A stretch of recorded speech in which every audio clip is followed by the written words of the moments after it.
taking his 25th career pole. It is Max Verstappen who starts from the P1 in the Red Bull racing car. Alongside him will be the Aston Martin of Fernando Alonso.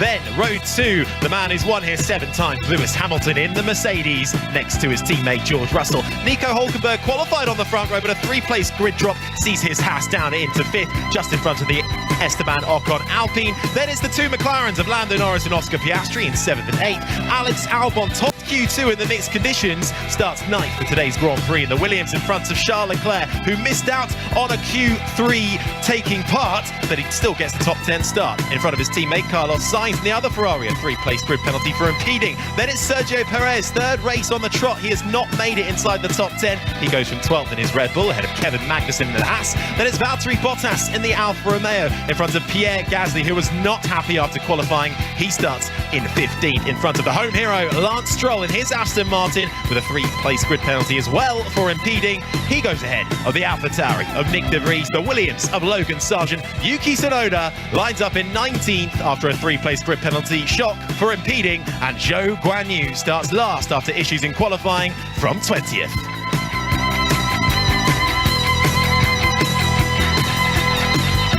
Well, as they get underway for their formation lap, there's also US Open golf action coming up with Ian Carter and the team in LA. Ricky Fowler and Wyndham Clark lead, with Rory McIlroy heading into the final round, 1 shot behind. That follows us later this evening on 5 Live at 10 o'clock. Elsewhere, reaction analysis after day 3 of the first Ashes Test. England v Australia, where rain stopped play with England leading Australia by 35 runs with 8 wickets remaining. You can check out the TMS podcast and the BBC Sport website and app for further reaction. Right now, though, as Max Verstappen peels on to the starting grid, this is the sound of Charles Leclerc further back, starting 10th in that Ferrari, getting tyres up to speed, up to temperature, and they pull into their grid spots. Yeah, and speaking of tires, the top 11 all electing to go on the medium compound, where Sergio Perez, Kevin Magnussen, Valtteri Bottas, 12th, 13th, and 14th starting on the hards. And then we have Pierre Gasly on the soft tire. Everyone else from 16th on back on the medium compound tire. So final cars heading into their positions. They certainly are. We didn't really think anyone would run the soft wall tyre, the red wall tyre, but Pierre Gasly is the only driver on that, hoping for a quick start off the line and to make up as many positions as he can in the early stages of this race. Down in 15th he will start. As we await for the green flag to fly at the back of the pack. Underneath the sun here in Canada, Max Verstappen is on pole, and it's all lights to the lights and foot to the floor as we go racing in Canada, and it's a sublime start from Max Verstappen and Lewis Hamilton behind, who immediately gets up and past Fernando Alonso, who is under pressure here from the 2nd Mercedes, who swoops round the outside of turn 2 as they now go 2 by 2, making their way into turn 3, kicking up the dust as some cars go offline. Safely through 3 and 4 though, for Max Verstappen, who leads from Lewis Hamilton, and Fernando Alonso has stabilised in that Aston Martin in front of George Russell. Then comes the Alpine of Esteban Ocon and Nico Hülkenberg in the Haas, who was fighting with the McLaren of Lando Norris, who lines astern with his teammate Oscar Piastri, who's actually got the jump on him. Further back in the pack though, as we rush underneath the trees and the sun spreads even further around this track, it's Ferrari versus Red Bull further back in the pack, and it's Leclerc versus Carlos Sainz and the Sergio Perez Red Bull, all embroiled in a battle as they come into the hairpin, and it's the Red Bull on the inside, Perez getting through. I think that was on Carlos Sainz as he now peels out into the traction zone, down the back straight with the basin to the left-hand side where the rowing was held many years ago for the Olympics. The Sergio Perez Red Bull gets in front, but now it's side by side with the Ferrari down into the final chicane. The Ferrari gets back through. The Haas, though, gets its braking wrong just behind of Kevin Magnussen, has to dart to the left onto the grass, manages to avoid any contact. A slight skirmish with the wall, cuts across the runoff area, and that is the end of the first lap, Oliver Askew. Yeah, fairly clean first lap by everyone out there. I have to say, Lewis Hamilton from the clean side of the grid, fantastic start, getting back, up into 2nd position past Fernando Alonso. He said before this race he feels like this has been his best chance this year to take the fight to Red Bull. It certainly has. Further back in the pack, Pierre Gasly on that soft tyre with the Alpine has made up a couple of spots. He's up into 13th ahead of Lance Stroll in the Aston Martin. It was Kevin Magnussen who had the scary moment further back in the pack. He's still out there running though, down in 15th. This is the sound of Charles Leclerc in the Ferrari, who's made up a spot from his starting position. He's up into 9th and chasing down the back of the McLaren of Lando Norris as he brakes and goes down through the gears, makes the 180-degree right-hand corner of the hairpin into the traction zone, and now chases after the McLaren. After Leclerc, it's Albon, Sainz, and then Perez in 12th. Yeah, Pierre Gasly, one of the most heated drivers after yesterday's qualifying, after being impeded. Started 13th, now up a couple of spots into 10th, I believe, on that soft compound tire. So, making headway here early. As we start lap 3 of 70 here in Canada, Max Verstappen leads Lewis Hamilton, and Fernando Alonso in the Aston Martin is 3rd. George Russell is 4th in front of Esteban Ocon, who rounds out the top 5. Then it's Nico Hülkenberg in the Haas, the 2 McLarens, Piastri and then Norris in 8th, Leclerc 9th, Albon rounds out the top 10, Sainz, Perez, Gasly, Stroll, Magnussen the top 15, Bottas, De Vries, Sargent, Zhou Guanyu and Yuki Tsunoda has been into the pit lane, I believe. He's 20th and last. Now looking at the replay here of the start, 2 by 2 for most of the drivers through turn 1 and 2. Still continuing side by side, Fernando Alonso and George Russell fighting it out for that 3rd position. On board here with Sergio Perez starting in 12th position, making up a couple of spots here so far, heading into turn 1, out braking. Yes, 2 by 2. Continuing through the first sector here for Sergio Perez on the opening lap. Yeah, Sergio Perez kind of found himself a little bit squeezed on the inside of the apex of turn 2, the right-hander that then brings you onto a short straight before we get into the quick right-hander of turn 3 and 4. Kevin Magnussen, though, well, he had a little bit of a moment down the back straight. Yeah, on board with him now. He did a good job of taking evasive action, almost running into the back of the Red Bull of Sergio Perez, and taking that runoff through the chicane and the wall of champions. No harm, no foul. Fernando Alonso has just set the fastest lap of the race so far. He's 8/10 behind Lewis Hamilton. DRS is available. The rear wing flap will slide open in the allocated zones as long as you are within a second of the car in front, and that can give you near about 8/10 advantage over the car in front. However, we could well see some DRS trains if we find that midfield pack super competitive. Quite impressed so far out there with Oscar Piastri, the Australian rookie who started behind his teammate had a big crash in in Q3, managed to get out there and has so far got in front of Norris. Here's Russell though. Give me feedback on strategy, it's up. So currently still plan A, so we just need to stay with Alonso, let's not let him get away from us. Yeah, on board there with Alonso, he actually clipped the wall coming out of turn 4. Has still continued and is putting pressure on Lewis Hamilton, so just absolutely pushing the limits. So Verstappen then has a 1.5-second gap as we come across for lap number 5 of 70 here in Canada. Lewis Hamilton still keeping him honest, but then Fernando Alonso in 3rd, and we just heard George Russell on the radio there behind Alonso in 4th, trying to keep tabs on the 2-time champion in front of him. Nico Hülkenberg has stabilised in 6th. He's just over a second back from Esteban Ocon in the first of the Alpines, who's up in 5th. Then it's Piastri 7th, Norris 8th, Leclerc up in 9th, and Albon rounds out the point scorers. So Harry, Hülkenberg's already proving to be a bit of a roadblock in 6th place. He's got from Piastri right down to De Vries in 17th behind him, with not more than half a second really between all of those cars. Leclerc is right up behind Lando Norris, has been for a couple of laps now, trying to get by. So that's where the action's going to come. Well, mind you, I say that, but Fernando Alonso is right up behind Lewis Hamilton as they head up to the back straight. Yeah, this is going to be an absolutely classic fight here between 2 extremely experienced and accomplished drivers in Formula 1. Lewis Hamilton, Fernando Alonso, as we see Fernando Alonso putting pressure on Lewis going through with the wall of champions chicane. With the DRS open, he'll have another shot here into turn 1. 2 heavyweights going toe-to-toe at the the front. This is the sound of Charles Leclerc, though, into the braking zone that meets the right-left chicane, and the wall of champions to your right, turns 13 and 14 that bring you onto the main straight. Charles Leclerc chasing down Lando Norris with DRS, unable to get past him as he now breaks into the left-hander, which then immediately becomes the sweeping right-hander, a Senna-esque curve, if you will, here in Montreal for Leclerc to negotiate to try and get up to the back of Norris. But you're absolutely right. Fernando Alonso is very much keeping Lewis Hamilton within his sights for the final podium positions. The gap between Hamilton and Verstappen, though, is about 2 seconds at the moment, just dipped under that. So Hamilton's still there, but he, crucially, will not have DRS. Alonso, who is only about 4 tenths behind Hamilton, will have DRS. That leaves Lewis Hamilton exposed. And DRS can give you a slightly deceptive view of relative pace because it's an 0.8 of a second lap time advantage. So that's really good for Alonso, and what it doesn't mean he's necessarily absolutely faster than Hamilton. So it's going to be fascinating to see how that battle plays out. Yeah, and this is the sound of Fernando Alonso then down the main straight with the DRS open, the rear wing flap open on the rear of that car, then immediately shuts underneath the braking and negotiates the wall of champions chicane in that Aston Martin with the black silver arrow of the Mercedes in front of him. Lewis Hamilton holds on for the time being as we now head back into the right-hander of turn 2. It's Hamilton in second, Alonso in third. Here's our leader, Verstappen.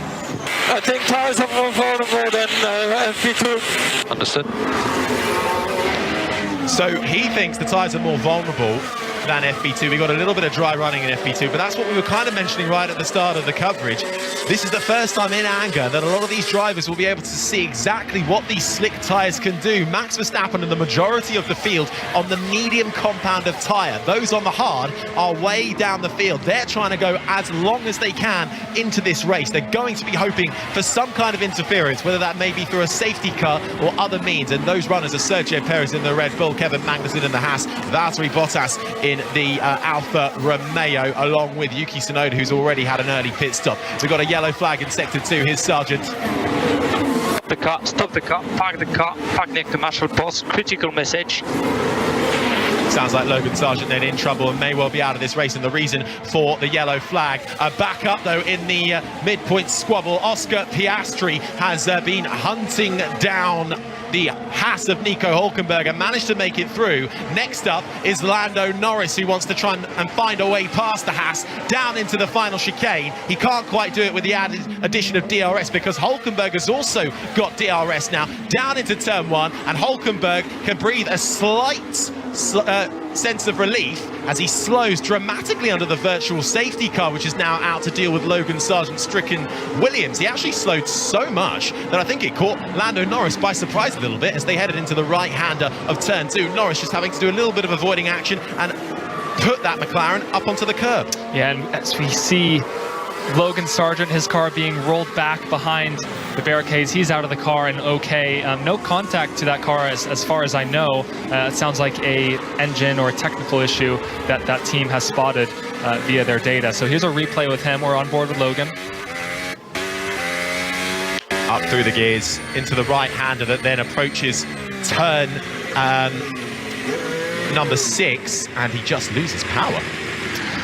Everything sounded okay until he was told to shut off the car. So maybe that team seeing a potential problem that could turn into a catastrophe and maybe an engine penalty later on in the season. So probably a good catch by them. So that is our first driver then out of this race. 19 runners remain. Logan Sargent is out in that Williams. A real shame for the American rookie from Fort Lauderdale. Virtual safety car then over as they've cleared that Williams away. Verstappen leads, DRS enabled, and this is the sound of Charles Leclerc downshifting through the gears, rides the curbs that take you through the final chicane. He's right onto the back of Lando Norris in the McLaren, who also have DRS, and then it's Nico Hülkenberg in the Haas ahead of them. So this is the battle between 7th, 8th and 9th as Oscar Piastri managed to get through and is now starting to put a little bit of distance between himself and those he was fighting with. Yeah, and the track is obviously dry now. Lots of water being evaporated overnight and very low grip for these drivers.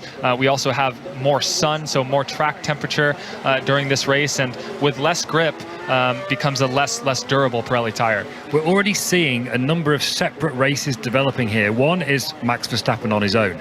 He's 3 seconds ahead of Hamilton, who's got Alonso and Russell right behind him. Then there's a 4-second gap back to Ocon, with Piastri now trying to close in on him. And then Hülkenberg is holding up most of the rest of the field in 7th place, with Leclerc in 9th, trying to get past Norris but in 8th, but held up by the fact that it's a DRS train. We always suspected that Nico Hülkenberg might be the cork in the bottle, but he's holding his own at the moment in 7th in that Haas.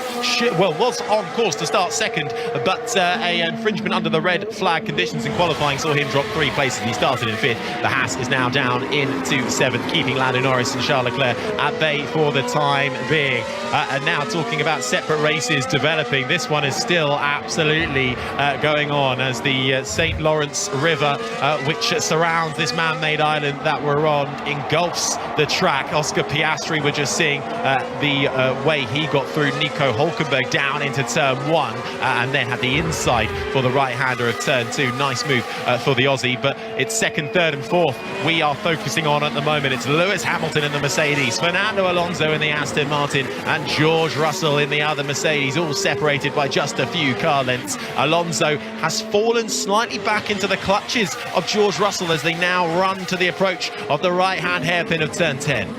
Yeah, I think Alonso realizes that at this stage in the race, Lewis Hamilton has just enough pace to keep him behind, potentially, falling back slightly, trying to get some more air over the Aston Martin wings, and is playing the long game here. It seems like he's very strong through sector 3, through that turn 10 hairpin, very deep on the brakes, and I think if he's going to end up around Lewis Hamilton, it's going to be through DRS into the Wall of Champions chicane.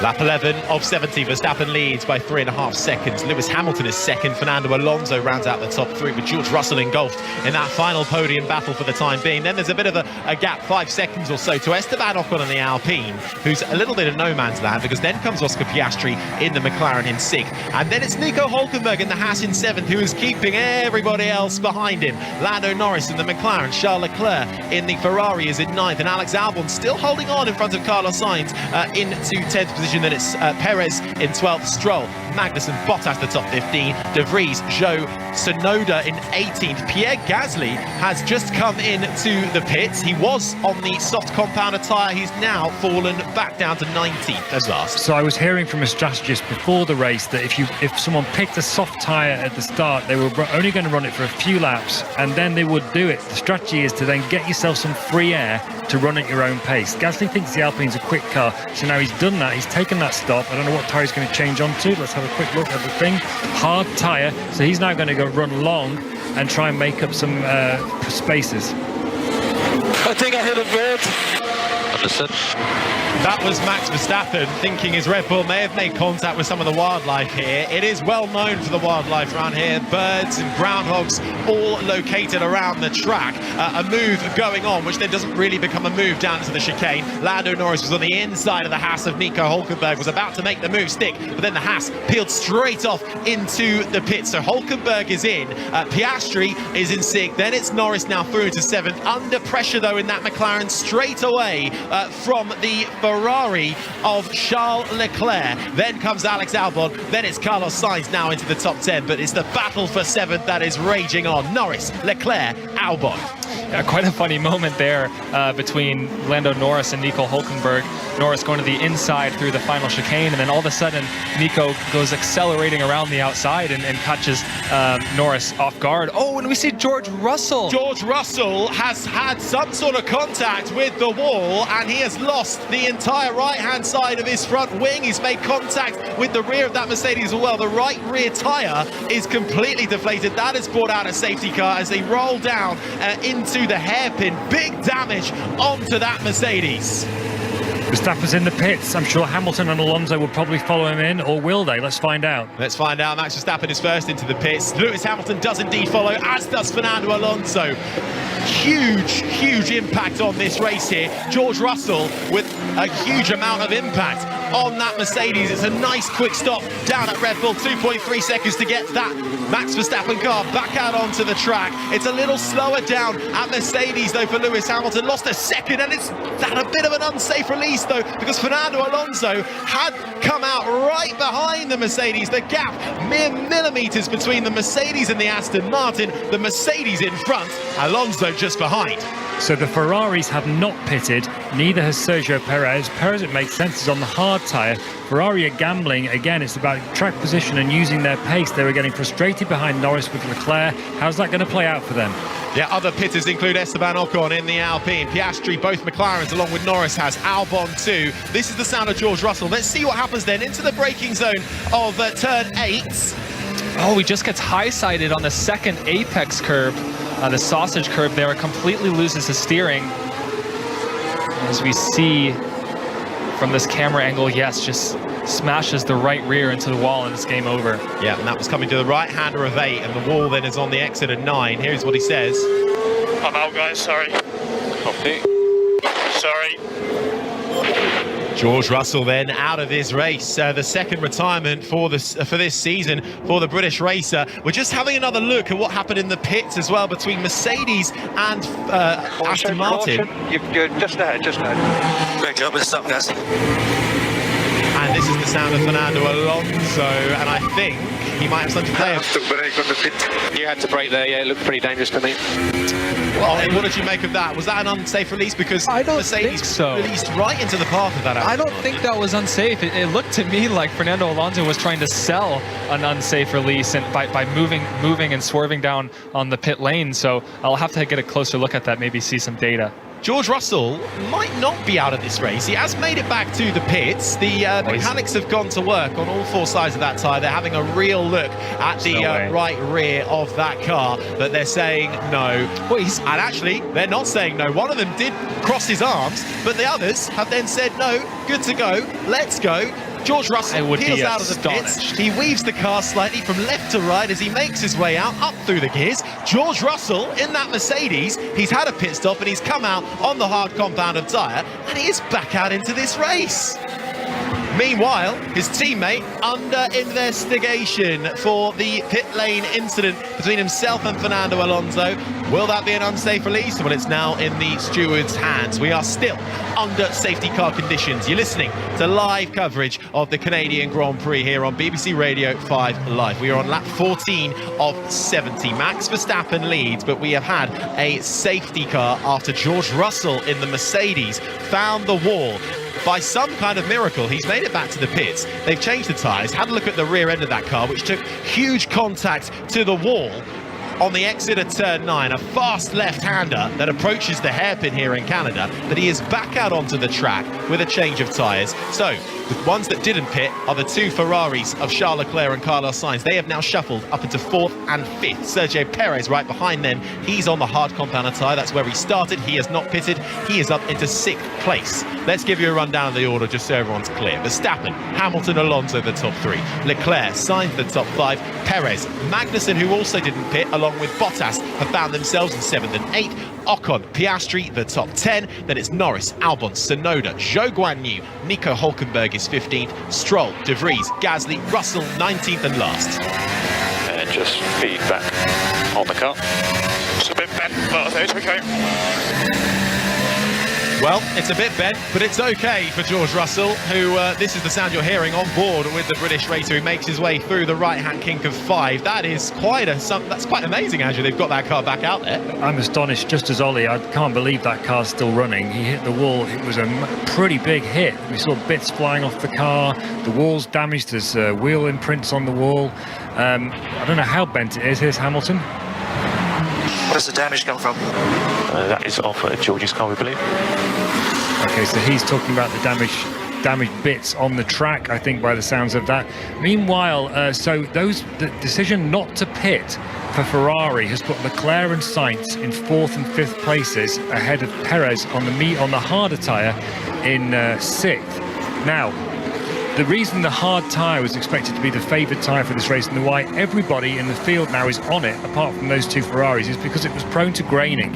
So the problem is they might find that people behind them on hard tyres could potentially challenge them, or at least match them. Verstappen, Hamilton and Alonso on the hard tyre are definitely going to pull away from them. How long can Leclerc and Sainz make those medium tyres last? They'll be on an offset strategy compared to everybody else. Is this going to bring them into play for the podium positions, or is it going to actually harm them? We have to wait and see. I also wonder, somebody else to watch is Yuki Tsunoda in the AlphaTauri, who's down in 13th. Now, he was plumb last after the first lap because he came into the pits to switch straight away onto the hard compound of tyre. Under safety car conditions now, without coming into the pits, he shuffled up into 13th. So we'll see and keep an eye on if that manages to benefit Tsunoda in the AlphaTauri strategy at all, if he can now do a bit of tyre saving underneath these conditions. But it is indeed safety car conditions here in Canada. Lewis Hamilton dropping quite a bit back from Verstappen. Comment from Tsunoda regarding the hards. Warm-up was worse than expected, around 1 second, so we are expecting the cars in front to struggle initially. So Ferrari, like me, are also watching Yuki Tsunoda there and seeing what he makes of the hards. He was the first person to switch onto them as a new tyre. This is the sound of Lewis Hamilton just heading down the back straight now and getting heat into his tyres. That radio message was saying attack at the restart, because your tyres are going to be hotter than the Mercedes tyres in front of you, and they're going to need to do that, because I think once the hard tyres come in, the Ferraris are going to start to struggle. Safety car still out then, so we'll have another lap or so behind it. I think there was a lot of damage to that wall in turn 9, so they're going to have to be checking that out to see how much of that they might either be able to repair or replace. Yeah, and Lewis on the previous radio message just wondering and making sure that that damage wasn't coming off his car, because maybe he saw black Mercedes bodywork scattered across the track. So, man, I'm still in shock at how George Russell has continued this race. Surely there's some kind of bent parts on that car now. We'll see where his lap times fall as we go green here. Well, we'll see in anger how well he can do. He's down in 19th now, the last of the runners. Logan Sargent in the Williams is out of this race.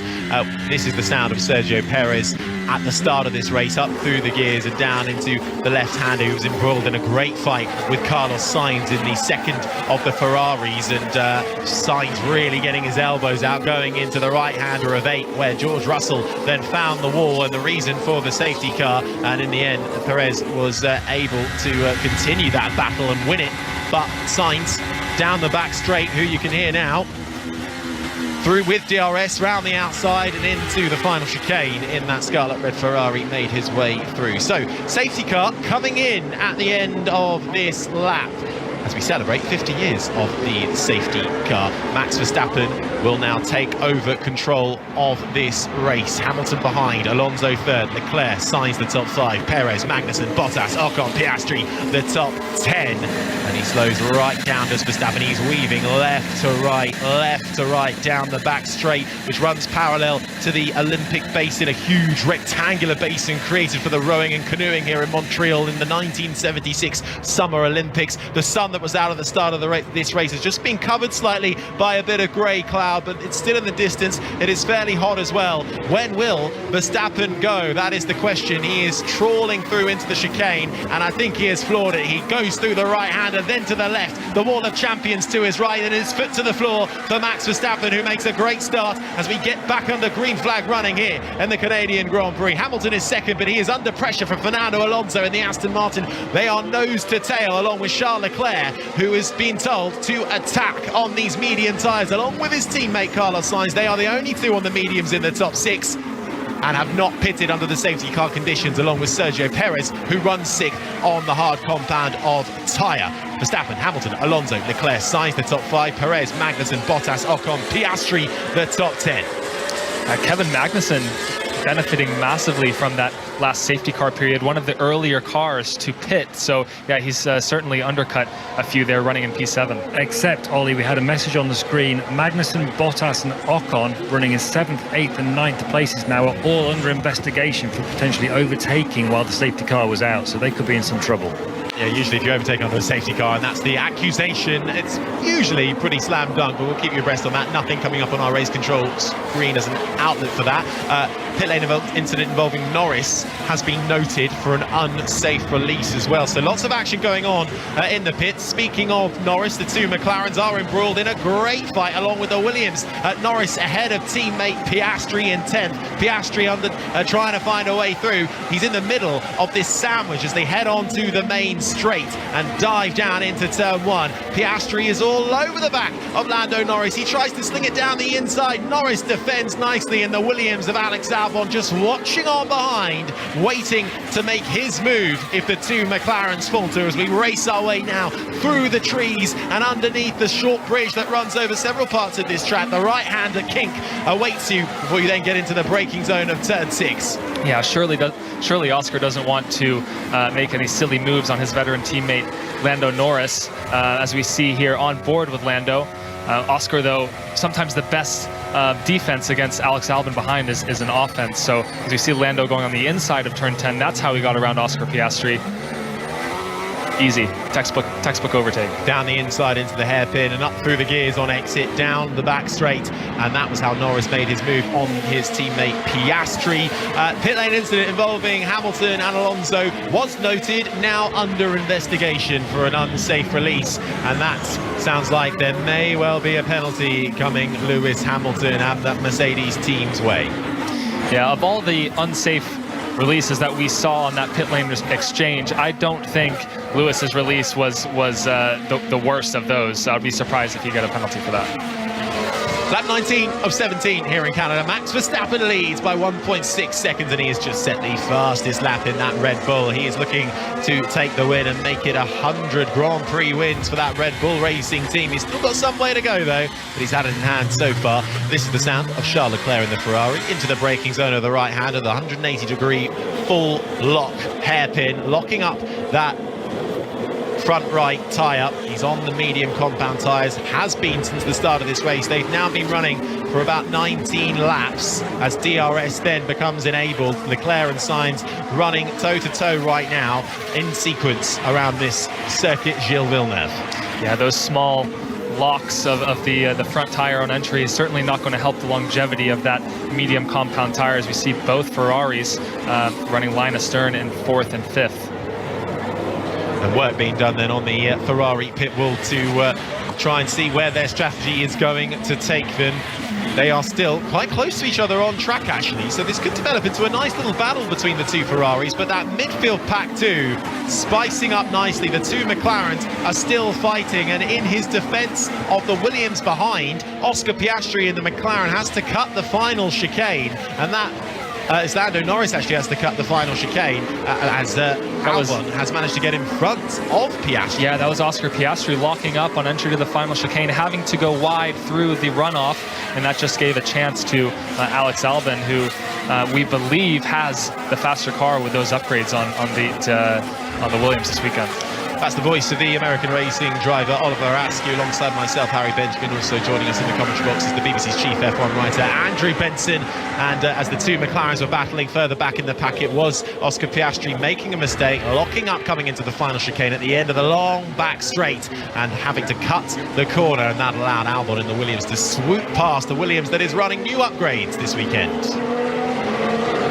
Okay, Kev, we need to drop a place back behind Ocon. We need to drop back behind Ocon. So safety car, pit lane, exit, infringement. Okay. So that's Kevin Magnussen being told he needs to drop a position to Ocon, which he has already done, and now he is coming under pressure from the Alfa Romeo of Valtteri Bottas, which makes it look easy down the back straight with the rear wing flying open. DRS that has a little bit of a compromised line coming out of the final chicane. That allows the Haas to squeeze right up onto the back of Bottas, and Lando Norris in the McLaren wants to go on this as well. He's going to go round the outside of Norris into turn 1. That becomes the inside, and Magnussen loses 2 positions in just 2 corners. Magnussen down to 10th, Norris 9th, Bottas in 8th. This midfield pack is absolutely marvellous to behold, because we also got Albon battling in it as well in the Williams. He's 11th, Piastri is 12th, and then comes Yuki Tsunoda in the AlphaTauri in 13th. Yeah, very heads-up driving there by Lando Norris. He knew that Kevin Magnussen was then going to have the dirty air of Valtteri Bottas in front through the apex. So, yeah, allowing his car to run the outside in the clean air with that extra grip, textbook pass, and then he has the inside for the turn 2. Points go down to the top 10 in Formula 1, and right now it's Kevin Magnussen who holds that 10th position and that final points paying position. But in that Haas, which has not pitted yet, he is coming under pressure from Albon and Piastri in 11th and 12th. Further back up, let's check in on our leader, shall we? Max Verstappen in the Red Bull, over 2 seconds the gap he has in hand to Lewis Hamilton and Fernando Alonso in third. Leclerc and Sainz and Perez yet to pit all occupy 4th, 5th and 6th. Then it's Ocon in 7th, Bottas 8th, Norris 9th, Magnussen 10th. So Andrew, it sounds like that was a pit exit infringement by those drivers that were noted by the stewards. Kevin Magnussen, I believe, having to give that position back. Explain that. Yeah, so there's only certain parts of the track that you're allowed to overtake on, and obviously it's turned out that what Magnussen's done is overtaken a place in the pit lane where you're not allowed to overtake. There's a certain point beyond which you can overtake in the pit lane. He's obviously got a little bit greedy as he was coming out after when everybody stopped, or when most people stopped, I should say, under that safety car period. Bottas and Ocon, who were also under investigation, have got away with it. We're still waiting to hear on the other 2 investigations, which are unsafe releases involving Hamilton ahead of Alonso and Lando Norris in the McLaren. Yeah, nothing come through on our race control screens just yet about the results from those decisions. So the race stewards are busy with that right now. Busy on track is Fernando Alonso. That's the sound you hear on the back straight, down the inside of Lewis Hamilton into the final chicane, and gets the move done on the 7-time champion. But Lewis Hamilton is going to try and come back at him in the black silver arrow of the Mercedes. He doesn't have DRS, Alonso does. He tries to find a way around the outside. Alonso defends through into the left-hander of turn 1. That becomes the sweeping right-hander. Alonso has made the move stick and is up into 2nd. Hamilton down to 3rd. Yeah, that move was a long time coming there, heading into the Wall of Champions chicane, turn 13. DRS open, had a huge run on the back of Lewis Hamilton's Mercedes. And yeah, a couple laps prior, he was backing out of it. Didn't feel like he was close enough, as we see a replay here. But this time, straight to the inside. Got the car slowed down well on the inside of the track and on the dirty part of the track. And yeah, very decisive overtake there by Fernando. Same move being done for Alex Albon, but not with the finesse as Fernando Alonso managed to do it. He was trying to go down the inside of Kevin Magnussen to get that final 10th place spot, was Albon, but couldn't quite make the chicane. Had to bail out of it and head through the runoff area, and that allowed... Yeah, I feel I have a bit of pace here. And that allowed Piastri through. So Magnussen 10th, Piastri 11th, Albon 12th. That was Carlos Sainz on the radio there. Still yet to pit, sitting in 5th. Yeah, a bit of politicking there for Carlos Sainz, back to the pit wall, trying to explain that he has more pace, or feels that he has more pace than Charles Leclerc in front. So a possible team order there coming Carlos Sainz's way. We'll see. News from the stewards, the unsafe releases that were being investigating. Hamilton and Alonso, no further action. Lando Norris, no further action. So no penalties coming their way. They have gotten away with it. So this is the order as it stands then. Verstappen leads, Alonso, Hamilton, the top 3, Leclerc, Sainz, Perez, 4th, 5th and 6th, all yet to pit. Ocon is in 7th, Bottas 8th, Norris 9th. Then it's Magnussen who rounds out the top 10. Fernando Alonso finally getting into clean air there, about 2.8 seconds behind Max Verstappen, going purple by a 10th over Max Verstappen, hitting a 1:16.5 over Max Verstappen's 1:16.6. So yeah, we will see if he's able to close that gap over the coming laps. Let's see. They are both running 11-lap-old hard compound tyres, but Alonso has the fastest lap right now. Gaps appearing on track currently. Further down the order, we're still waiting for those who didn't pit under the safety car to see when they do pit. They're going to be hanging on as long as they can to get either to their next official window, or if we get another safety car intervention. This is the sound of Oscar Piastri before we do all that, who's in 11th at the moment, staring at the rear end of the Haas of Kevin Magnussen up through the gears. down the main straight. The grandstand's packed and they're getting an absolute grandstand of an overtake of Piastri round the outside into the braking zone of turn 1, through onto the Haas, and now Kevin Magnussen has to look in his mirrors because Alex Albon is right on to the back of him as well in that Williams. So interestingly, at the front, Harry, Alonso in just one lap has already broken the DRS for Hamilton. So that suggests he did have quite strong pace behind that Mercedes. And well, let's see, but so 3/10 quicker than Hamilton he was on that first lap. Can Hamilton hang on or not?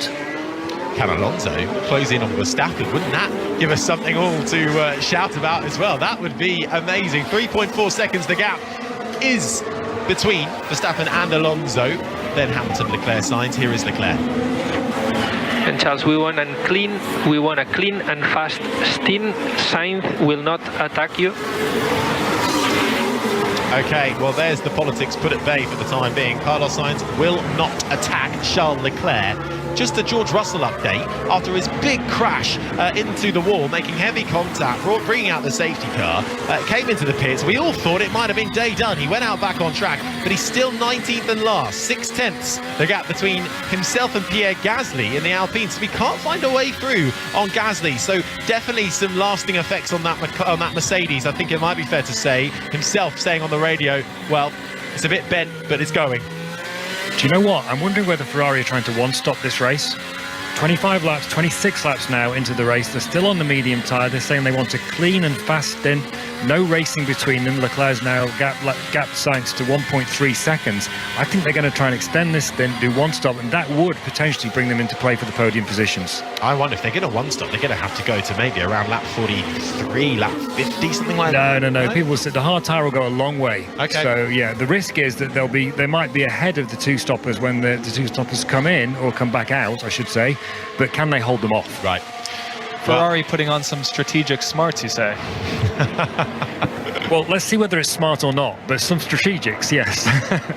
Fred Vasseur, the team principal of Ferrari, watching on in contemplation from the Ferrari pit wall here in Canada at the Circuit Gilles Villeneuve for the 8th race of the Formula One Championship in 2023. The midfield pack is providing us with the most entertainment so far, or at the moment, for certain. This is the sound of Alex Albon, who is now trying to repass Kevin Magnussen in front of him for 11th spot. They both have DRS. Albon in the Williams on the outside coming into turn 1. Magnussen on the inside. K-Mag holds on for the time being. Albon having to settle in behind as they make their way uphill towards turn 3. The other thing that's interesting about this race is Sergio Perez in 6th place. He's not making the ground you would expect of someone in a Red Bull. And do you know what? The people are beginning to say in the paddock, is it Max or is it the Red Bull? How much is which? Because Perez has had a terrible series of races. He should, if that was Verstappen in that Red Bull, I bet you would have come through the field a lot quicker than this. He's still behind the Ferraris, Perez, and he's on the hard tyre, which should be a much faster tyre than the mediums on the Ferraris by this stage. But he's 3.3 seconds behind Sainz and doesn't look like he's able to make any ground up.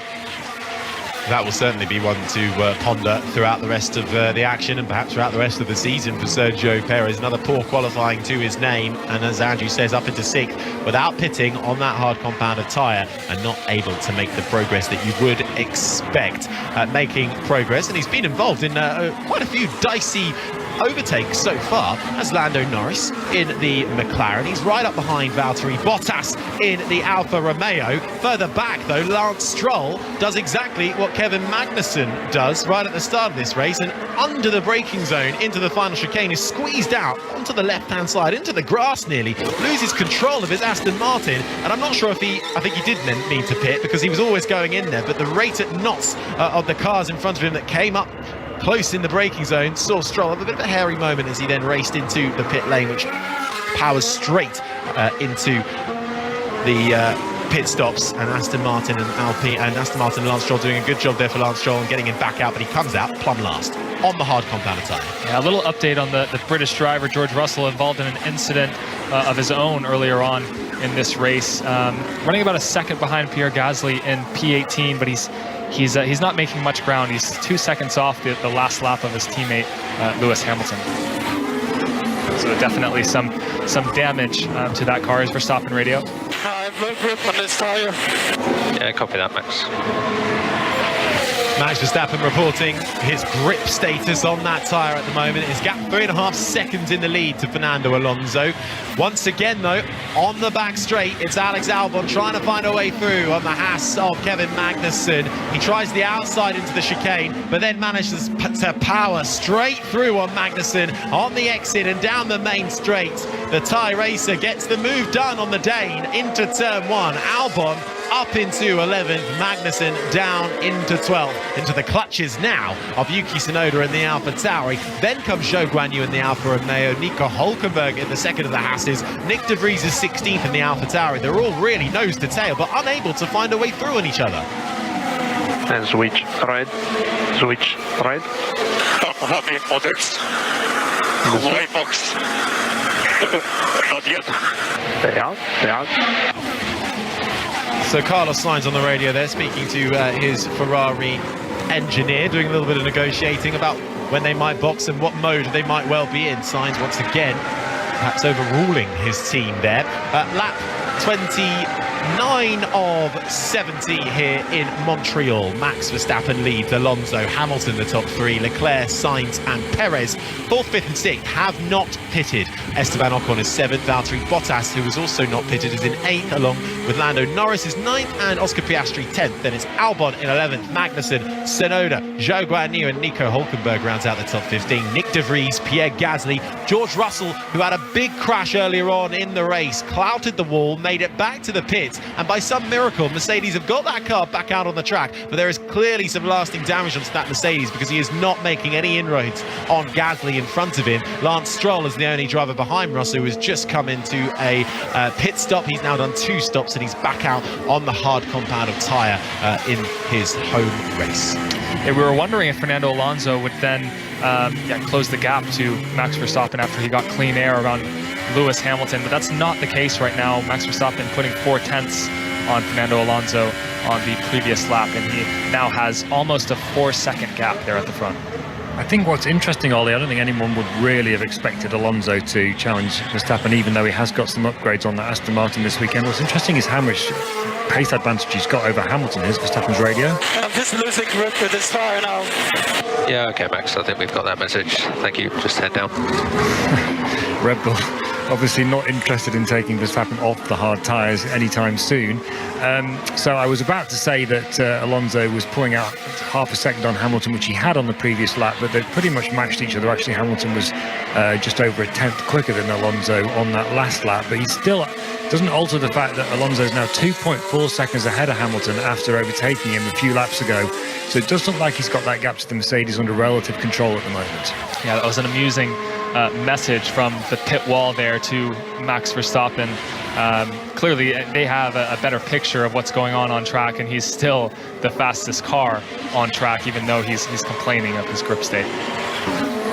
You're listening to coverage of the Canadian Grand Prix here on BBC Radio 5 Live. It's lap 31 of 70. Max Verstappen leads in the Red Bull by 4.5 seconds. Fernando Alonso chases him. Lewis Hamilton is third after a great battle between Alonso and Hamilton. Saw the Spaniard get the upper hand, and with the fastest lap, that Aston Martin with upgrades this weekend is proving quite handy.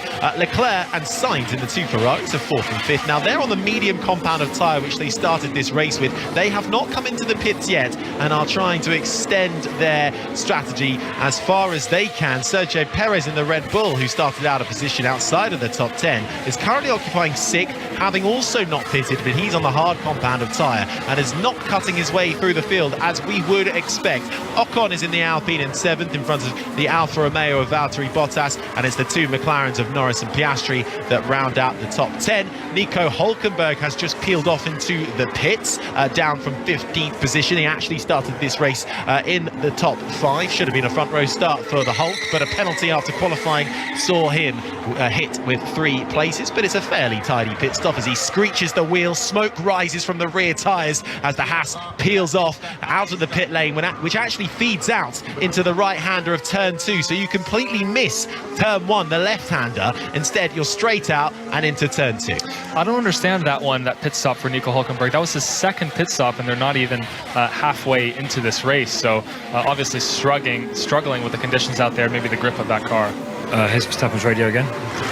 He's just saying grip is getting better and better now. Yeah, so we didn't get the bleep in our ears, did we? Apologies for that. So the Haas has been notorious for its poor race pace this year, Ollie, so far, and a lot of that is to do with excessive tyre usage. So perhaps that's what we're seeing on Hulkenberg, whose race, at sort of 5 o'clock yesterday afternoon, everything was looking fantastic for him. He was second on the grid. It's all gone a bit wrong for him ever since, and now he's basically plumb last in that Haas. I don't think he'll necessarily finish there, because others might have to pit and drop behind him as well, but his aim of being in the top 10 by the end of the race is not looking that hopeful at the moment. No, well, both Haas's actually saying coming into this weekend they really need to work on their race pace. It's the qualifying where they're reasonably happy with that. Over 1 lap, the Haas is actually pretty handy, but in the race, that is where they start to struggle and need real focus. Zhou Guanyu in the Alfa Romeo has also just pitted. Lando Norris in the McLaren is under investigation now by the stewards for driving unnecessarily slowly. That had been noted previously, but it's clearly serious enough that the stewards are now going to investigate that. Lando Norris currently sits in 9th. Some nice midfield battles developing here for the Canadian Grand Prix, the Formula 1 action on lap 33 of 70. Don't forget, though, that we have the US Open Golf action coming up later today, this evening on BBC Radio 5 Live, with Rory McIlroy heading into the final round, 1 shot behind the leaders. That follows us later here at 10 o'clock on 5 Live. Also, reaction to day 3 of the first Ashes Test, England v Australia. Rain stopped play this afternoon and has ended play, so England lead Australia by 35 runs with 8 wickets remaining. All the reaction on the TMS podcast and the BBC Sport website. I have to say this is a very encouraging performance from Ferrari. They're 4th and 5th, they're on medium tyres, they haven't pitted yet, and yet their Leclerc in 4th is matching. In fact, he's quicker than Hamilton in 3rd, a little bit slower than Alonso in 2nd. But for them, a team that's really struggled for race pace this year, that's very encouraging. And in terms of strategy as well, I think they deserve some praise. This apparent one-stop strategy now is possible, not impossible, I should say, that the Verstappen, Alonso, Hamilton might also one-stop it, depending on what the tyre wear is like on these hard tyres. But even so, that gamble on staying out on the medium tyre, which no one else took really, no one else of any significance anyway, it looks like it's playing out for them at the moment. We have to keep it in context. It's a track with slow corners mainly only, which is where the Ferrari's quite strong. It struggles in the faster corners. Even so, it's a positive weekend for Ferrari on the Sunday after a very difficult Saturday, which team boss Fred Vasseur described to me as disastrous earlier, even though he then immediately rode back on it. Here's Ocon's radio. There's a few cars switching to 2 stops now. We're still thinking plan A. So Esteban Ocon there being told to stick with plan A. He's currently occupying 7th, and it's a quietly impressive race so far for the Frenchman in that Alpine. So there was something quite revealing in that message. Remember what I just said about the leaders maybe one-stopping? Ocon stopped at the same time as them, switched to the same hard tyres. He's one-stopping. Harry. Yeah, there's action on track. I must interrupt you, Andrew, because there's the Haas and the AlphaTauri of Kevin, it's Nico Hulkenberg, I believe, who's coming together with the AlphaTauri. They were fighting going into turns 1 and 2 and nearly running each other off the road. Hulkenberg involved in that. And now they both come together and head straight on at turn 3. There's a little bit of runoff there, and they have gone almost interlocking wheels into that runoff area. So it's Nick De Vries in the AlphaTauri and it's Kevin Magnussen in the Haas. My apologies to Nico Hulkenberg there. It is Kevin Magnussen now who are both trying to reverse and get back onto the track. While they were battling, that allowed George Russell in the Mercedes to nick through. But that incident all started from turn 1, Ollie. Yeah, and as you see images here of pit lane, crews getting ready for a potential pit stop if it were to go virtual safety car or full course yellow, as we see both drivers rolling away there. So no need for a full course. As we see the replay here of the 2 drivers, it's quite silly driving in my opinion from these 2. Yuki Tsunoda going down the inside. It is De Vries in the AlphaTauri, and that allowed George Russell to nick through on the inside of turn 2. De Vries really forced Magnussen out into the runoff on the exit of turn 1. Magnussen was having none of it, came back with elbows out, forced Nick De Vries out on the exit of the pit lane, and They left a huge gap on the inside. That allowed George Russell to nick through, and they made their way uphill towards turn 3. And Nick de Vries, I think, quite frustrated there, trying to get down the inside of Kevin Magnussen, coming into the right-hander of turn 3, locked up his wheels and went steaming straight on, and Kevin Magnussen couldn't turn right, so they both went flying straight. No, Kevin was in a position to make the corner there in turn 3, but he couldn't turn in because of the locking Nick de Vries going straight on, so unfortunate there.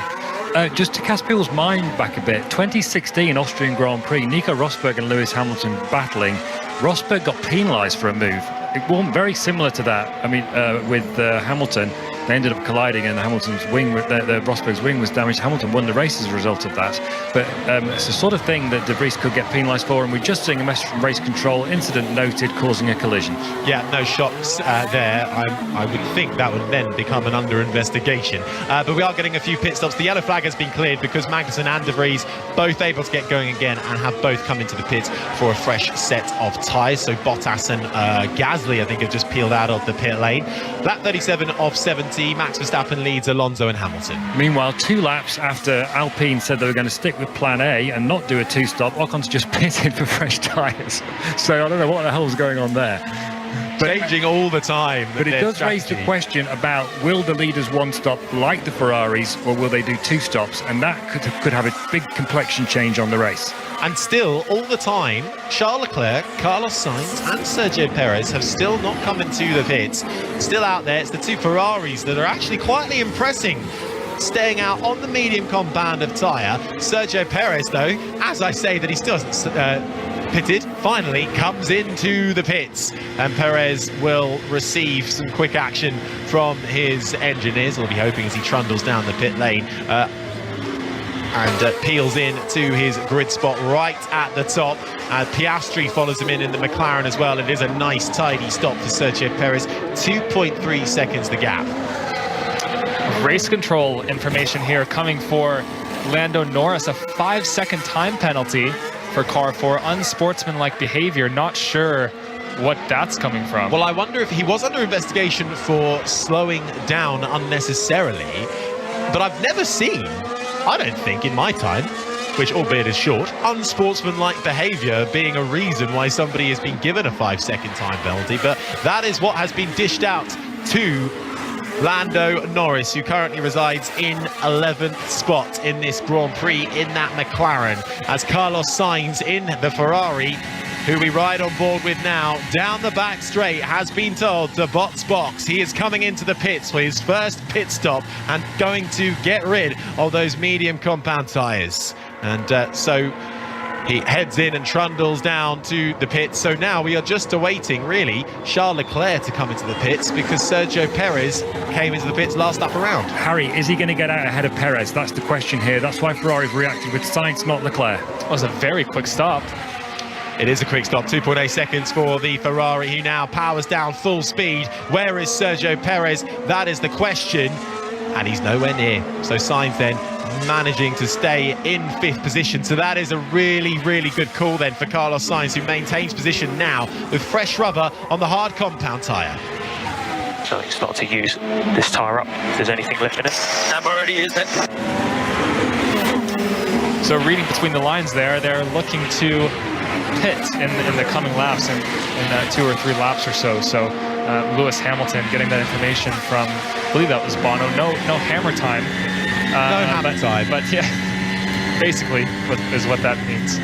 Well, this is the sound of Sergio Perez in the Red Bull, who we thought might be putting a bit of pressure on Carlos Sainz, hence the Ferrari reaction to pits. But Sainz untroubled because Sergio Perez is a little bit stuck behind Alex Albon, who's up into 6th at the moment. And Alex Albon has only come into the pits once. Sergio Perez as well, but he's on the medium compounder tyre, the faster compounder tyre, and you very much think in the faster car. And this looks like a move is coming up nicely down the back straight. Sergio Perez with the DRS open, the rear wing flap shuts under braking down the inside of the Williams before they even make it into the braking zone of the final chicane. The quick right left-hander that brings you out onto the main straight, the packed grandstand to your right, the sun beaming down as he heads off into the left-hand sweeper of turn 1. Meanwhile, Charles Leclerc has been told to pit and has already done so, and is now making his way back out onto the track and comes out very nicely into fourth, still in front of his teammate Sainz. A replay here of Sergio Perez mounting an attack on Alex Albon. Easily goes around through the DRS zone heading into the final chicane. That incident between Nick de Vries and Kevin Magnussen is now under investigation. No surprises there. It was noted, now very much being investigated by the stewards, who've been quite busy this afternoon. About to get busier in the pit lane for Mercedes, though. Lewis Hamilton has been told to pit as he heads down and gets the pit limiter on down to 80 kilometers an hour and angles that Mercedes with precision into the box. Quick change of tyres go on for the engineers. Fist bumps all round, and Hamilton back on his way and out into turn 2. And they're clearly just reacting to the two Ferraris pitting behind them, covering off that undercut opportunity for those two drivers in red. So maybe we can expect Fernando Alonso and then Max Verstappen to come in the coming laps. So lap 41 of 70 then, Max Verstappen leads by 5 seconds to Fernando Alonso, who has the fastest lap in his Aston Martin. Then it's Lewis Hamilton, who's just come into the pits and is back out in third, ahead of the two Ferraris, which strategy so far paying off for them. In fourth and fifth, Perez is sixth, Albon seventh, Russell eighth, Ocon and Bottas round out the top 10. Then it's Norris, Stroll, Piastri, Hülkenberg and Gasly, the top 15. Tsunoda, Zhou, De Vries and Magnussen 19th, and last, as we've lost Logan Sargent from this race in the Williams. So Harry, Hamilton's come out of the pits just 4 seconds ahead of Leclerc, and Hamilton's on the, is he on the medium tyre? That's what the timing screen says? Yes. And Leclerc's on the hard. What's going to happen between those two drivers? Can Leclerc challenge Hamilton for the final place on the podium? Quick stop for Aston Martin. Fernando Alonso is in and out in 2.6 seconds and should be out quite comfortably into second place because it's about 24 seconds back to Lewis Hamilton. So all clear for the two-time champion. And as we said, the gap between Leclerc and Hamilton was 4 seconds. It's now very quickly under 3.5 seconds. So Leclerc closing in on the Mercedes driver here. Update from the stewards room. The incident involving Nick de Vries and Kevin Magnussen, no further action, which is a bit of an interesting call, I think, especially with Andrew bringing up the 2016 Nico Rosberg and Lewis Hamilton incident, looking very similar, of locking up your tyres on the inside of another car and forcing you both off the track. But they carry on fighting on the track because they are right behind each other. De Vries 18th, Kevin Magnussen 19th, but they both got to get out of the way because through comes the Ferrari. Sergio Perez going purple on the previous lap with his medium set of tires on, and as we see Max Verstappen coming into pit lane, we'll see which tire compound he equips the Red Bull with. Yeah, our race leader is in, angles the nose of that Red Bull nicely, the front jack, and picks the Red Bull up off its wheels, and it's a nice tidy change, all four wheels on and off within 2.7 seconds for the Red Bull driver, who will come out with a mighty lead of, well, actually not as mighty, 7.5 seconds, and he's back out onto the medium compound tyre, still in the lead of this race. Meanwhile, it was his teammate who had the fastest lap, and I believe Charles Leclerc has just nicked that off him. So Leclerc's pace is coming at a rate of knots. Leclerc had it momentarily, Perez takes it right back from him, but for Leclerc coming at Hamilton at a rate of knots, 2.6 seconds. The gap now was 4 seconds a lap ago, so Leclerc is closing in on that podium place. And the top three now with a new set of tires just absolutely lighting up the timing screens, going purple in the micro sectors, is Hamilton in sector 1 and Max Verstappen doing the same in sector 2. This is the sound of Sergio Perez up through the gears, powering himself around this track, currently sitting in 6th position. He's now on the medium compound of tyre. He wasn't the hard in his first stint and just couldn't find a way through Sainz or Leclerc. The gap wasn't really there for him, and he wasn't cutting his way through the field as we would expect him to do in that Red Bull. He's now just under 3.5 seconds back from Carlos Sainz and Charles Leclerc. So those three have all now pitted, but they're running alternative strategies. Both Ferraris now on the hard compound of tyre. Perez came in to switch for the softer rubber, the medium compound of tyre. It's Verstappen, Alonso, Hamilton, Leclerc, Sainz, Perez, the top 6. So Sainz will not attack you? Leclerc being assured there that his teammate will not attack. Last lap around, Sainz was a little bit slower, so he's not finding huge rates of knots onto the back of Leclerc, but perhaps he's just trying to find a little bit of clean air to run his Ferrari in. They are occupying 4th and 5th at the moment. We haven't spoken much about Pierre Gasly yet. A disaster of a qualifying for the Alpine racer, because he hasn't really been featuring too much in this race, hasn't been able to carve his way through the field massively, and is currently embroiled in a battle down in 14th position with Nico Hülkenberg. The Haas not working out for them after such a brilliant qualifying. They are occupying 14th and 15th. Yeah, one of the cars moving slowly there out of turn 9, I believe. Was that the Haas of Nico Hülkenberg? I didn't see that in time, but it is actually running out of the hairpin now, down the back straight, which runs adjacent to the huge rectangular basin that is here of water that was created for the rowing back for the 1976 Summer Olympics. So I think they may have been slowing down to let Sergio Perez come through under blue flags. Yeah, so that's the battle between Hülkenberg and Tsunoda as well. Or actually, no, it was De Vries and Magnussen, the other AlphaTauri and the other Haas, who are close on track at the moment. Magnussen 4/10 behind Nick De Vries in a fierce battle over 18th and 19th after those two came together. No penalty for the action that Nick De Vries made, or Kevin Magnussen, so they are fighting for pride if nothing else. Verstappen leads 4.6 seconds the gap to Alonso and Hamilton. Yeah, and Lewis Hamilton loving life so far on that new set of medium tires, lighting up the timing screens, goes purple on the last lap with a 16.0. Max Verstappen's last was a 16.3, and Fernando Alonso also a 16.3. So yeah, close up at the front right now. Not on track, but as per their previous laps, they are quite competitive. A point worth making, I think, here is that Verstappen or Perez, the Red Bulls have basically won every race this year. Here's Verstappen's radio. There is a bit of a race on behind us, so yeah, people are pushing a lot more than you for the moment. Okay, so that puts what I'm about to say into some kind of context. But Verstappen or one of the Red Bull drivers has won every race this year by about 25 seconds or so. But this time, Alonso's only 4.5 seconds behind. Now, it's obvious from the message from GP Lambiase there, Max Verstappen's race engineer, that Verstappen's not extending himself. But then you have to ask yourself how much he extended himself in the previous races as well. So this is a step forward for the rest of the field, although it has to be put into context. Meanwhile, we thought Hamilton was under threat from Charles Leclerc in 3rd place. He's just upped his pace. He doesn't look like he is now, so the race seems to stabilise a little bit in these positions. And as for Ferrari's message about Leclerc and Sainz, I was about to say Leclerc looks like he's got more pace than Sainz, but on that lap actually Sainz was quicker.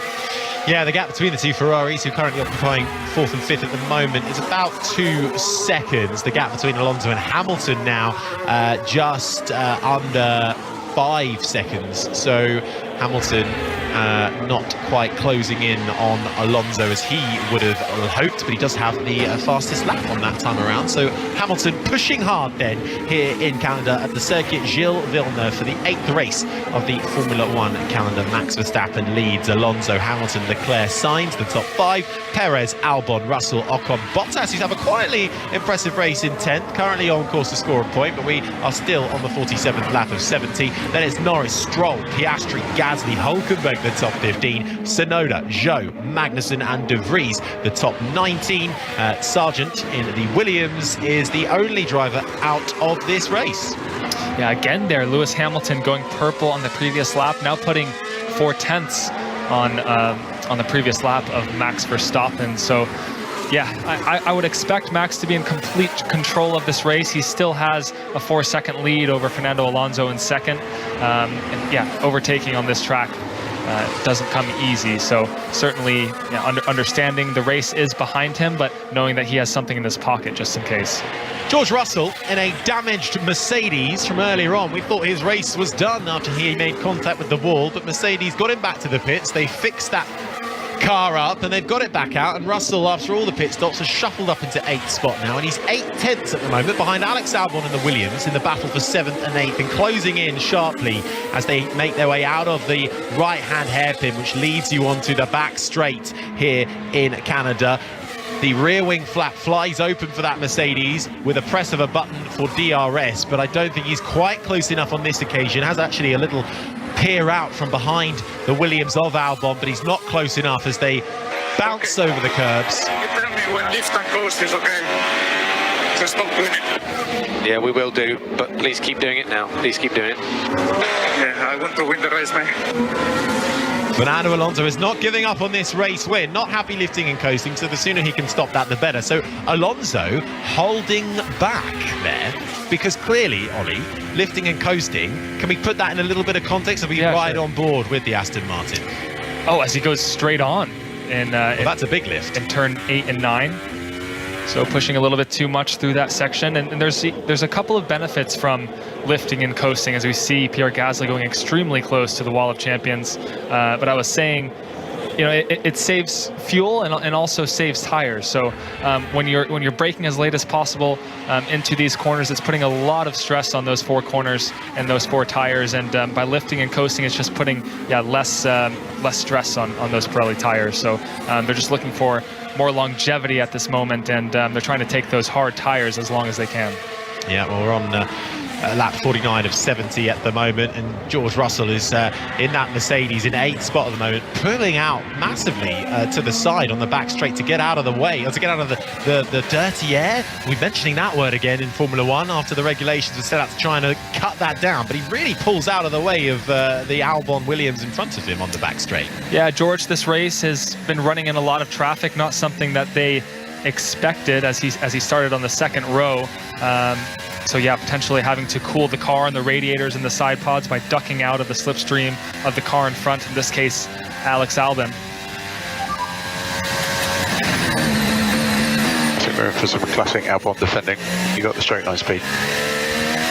So Alex Albon radio transmission there, requesting some classic Alex Albon defending as George Russell mounts an attack.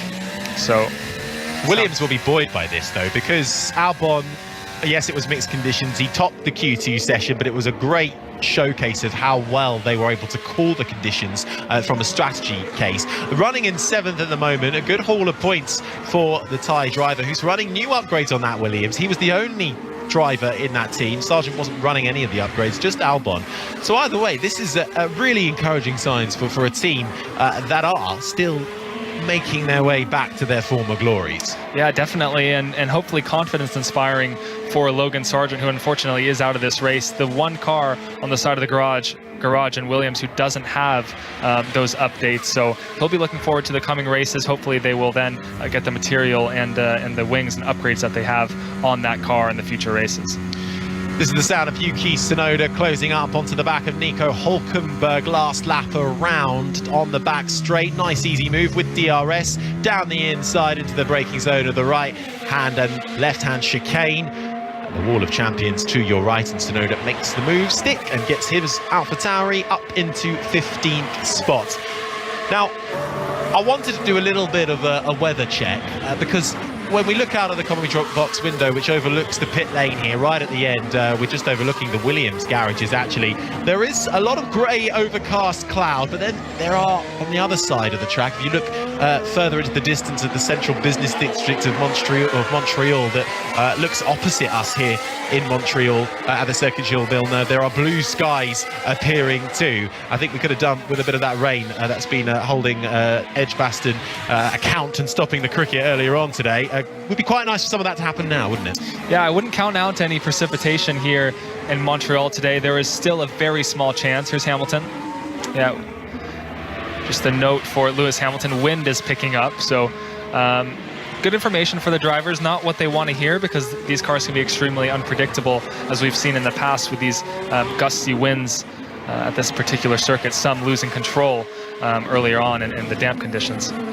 That was the voice of the American racing driver Oliver Askew, alongside myself, Harry Benjamin. Also joining us in the commentary box is the BBC's chief F1 writer, Andrew Benson. We're on lap 51 of 70 here for the Canadian Grand Prix. Max Verstappen leads by 6 seconds from Alonso. Hamilton in third. Leclerc signs the top 5. Then it is Sergio Perez. Albon in the Williams is 7th in front of Russell. Ocon and Bottas in the Alfa Romeo rounds out the points scorers currently. We will be continuing with this coverage on 5 Live. Stephen Nolan will be here from 9 o'clock, and then we head into US Open golf action coming up with Ian Carter and the team in LA. Ricky Fowler, Wyndham Clark lead, with Rory McIlroy heading into the final round, just 1 shot behind. That follows later this evening on 5 Live at 10 o'clock in the evening.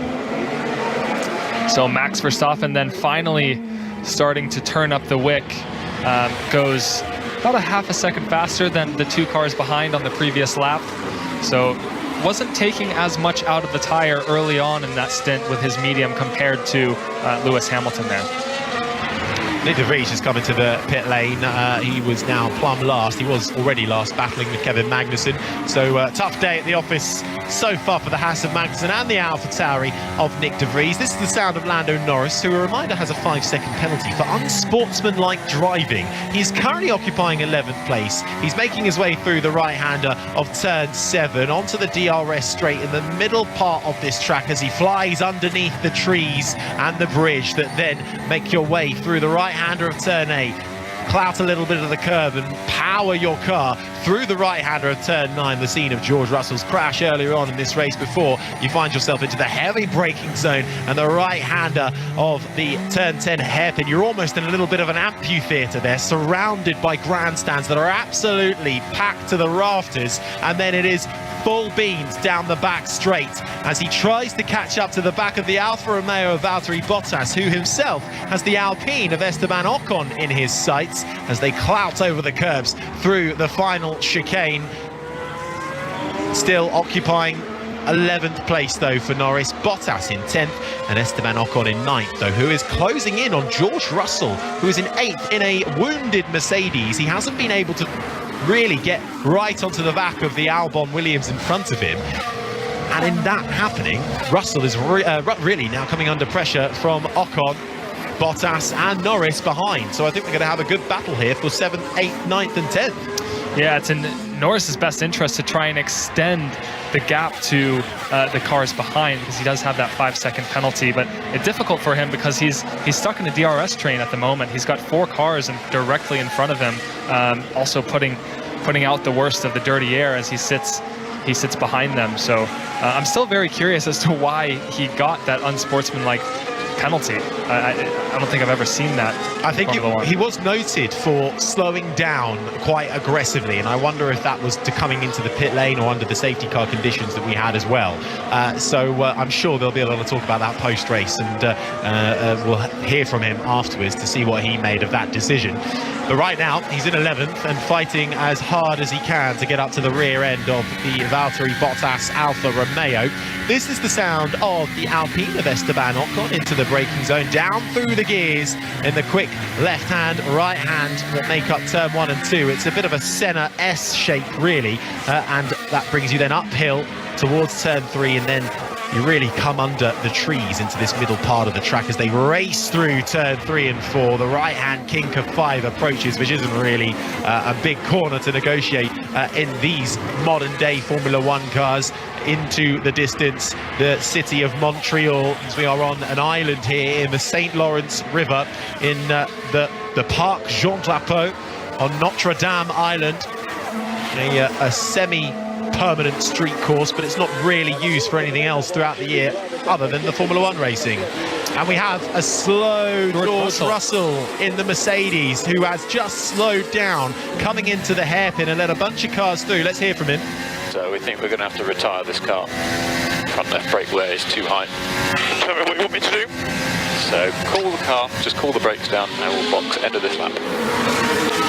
Well, they gave it a good go, but George Russell wasn't really making any kind of gains. He was stuck behind Albon in 8th, and eventually time has been called on that Mercedes car. Yeah, he was still in a points-paying position, but it sounds like he had some damage to the brake duct or at least one brake duct of the right side of that car where he made contact to the outside of turn 6. So yeah, unfortunate day there for the British driver. Yeah, and it will be a second retirement for George Russell this season after Australia, where the engine went on in, and some disappointed faces in the Mercedes garage. The reserve driver Mick Schumacher watches on from behind the team principal Toto Wolff. So sorry, everyone. Nothing more to say. Sorry.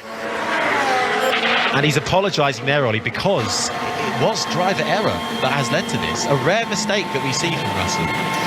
Yeah, a very rare mistake, but not rare at this circuit. You know, the margins at this, what would we call a street circuit or a hybrid circuit, as there is, you know, a lot of runoff in certain areas, but at the corner where he hit the wall, the margins are extremely small, and he just high-sided the apex curve there, and had just lost control of the car. So innocent mistake there from him that cost him a lot. You're listening to live coverage of the Canadian Grand Prix here on BBC Radio 5 Live. We are getting into the closing stages of this race, lap 56 of 70. Max Verstappen so far has been untroubled with a 7.3 second gap at the top of the field, but we suspect he is not really pushing as hard as he can. Alonso is in second. Fighting talk from Fernando Alonso in the Aston Martin after a good battle with Lewis Hamilton. He has always got the race win on his mind, and never say never in Formula One, but at the moment he is having to settle for second. Lewis Hamilton with the fastest lap is a couple of seconds behind Alonso, just keeping tabs on him, and it's actually just dipped to below 2 seconds. So that fight could still bear out over the course of the next few laps. Leclerc and Sainz in a much better day for Ferrari after a disaster qualifying. So far, the strategy has been called right, and that Ferrari working its tyres well. Leclerc in fourth and Sainz rounding out the top 5. Sergio Perez hasn't been able to carve his way through the field as we might have expected, but having started outside the top 10, he has now made it up into 6th place in front of Alex Albon. Very impressive in the Williams, but he has got a battle on his hands now. He has been told to defend like Alex Albon can. He's in 7th. Ocon, though, in the Alpine is right behind him in 8th. Then comes the Alfa Romeo of Valtteri Bottas in 9th. Lando Norris in the McLaren currently occupies the final points paying position in 10th. A reminder, though, Norris does have a 5-second time penalty for unsportsmanlike behaviour. The Canadian home hero, Lance Stroll, is in 11th in the Aston Martin. Isn't too far away from this battle, and actually they're all slowed up behind Albon now, so Stroll is catching them and may well join this fight imminently. Yeah, and Stroll after this race will be, if the position stays as they are now, in a points-paying position, because he is within that 5-second penalty period of Lando Norris ahead. And yeah, I'd say with 12 laps to go already in this race, amazing. It's gone by quite fast. This is when fatigue starts to set in for these drivers. Not so much for Max Verstappen, though, because this has been clean sailing for him since the start. It certainly has been. Out of the points-paying positions, it is Stroll in 11th, then it's Piastri, Gasly, Tsunoda and Hülkenberg, the top 15. Zhou, Magnussen, De Vries, last of the runners in 18th. We have lost George Russell after clouting the wall early doors in this race. Continued running, but that car finally letting go on him and coming into the pits to retire. The Mercedes Logan Sargent out early in this race too, with a complete failure on Matt Williams. 2 drivers out of the 20 out of this race, and actually that's a bit of a surprise in 2023 in Formula 1. We are so used to seeing 20 cars finishing races. The reliability has been brilliant so far this year. So at the moment, 18 cars in this field, and the best battle on track right now is coming for the minor points paying positions: 7th, 8th, 9th and 10th. Albon, Ocon, Bottas and Norris. On board here with Lewis Hamilton, chucking the car in through the Wall of Champions chicane. Very stable as the fuel starts to burn on this car. The car starts to get more light and nimble, as we see here in our pictures, chasing the Aston Martin of Fernando Alonso ahead. He's not that far away now. No, he's not.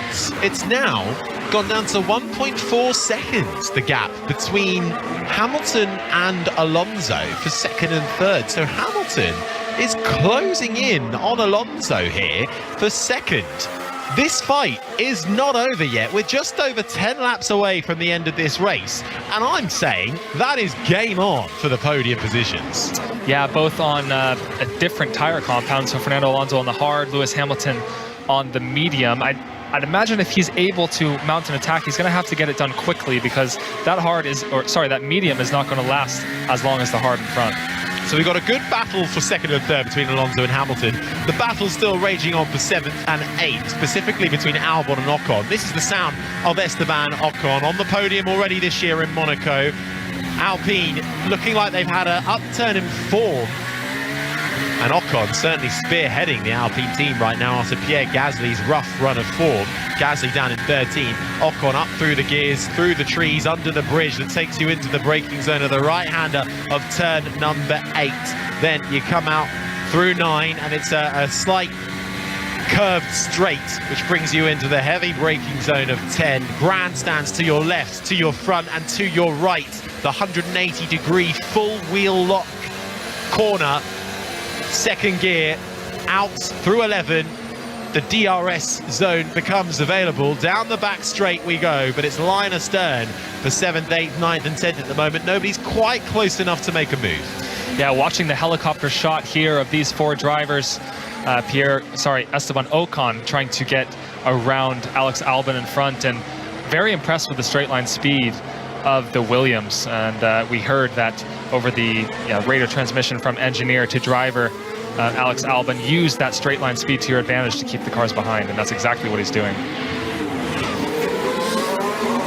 1.4 seconds the gap between Lewis Hamilton, the 7-time champion, hunting down Fernando Alonso in second, the 2-time champion. 10 laps to go. 3 championship heavyweights in the top 3 right now, although there hasn't been particular wheel-to-wheel battling between certainly all 3 of them. A little bit between Alonso and Hamilton. Here is Lewis. It sounds like Alonso is nursing a rear brake issue.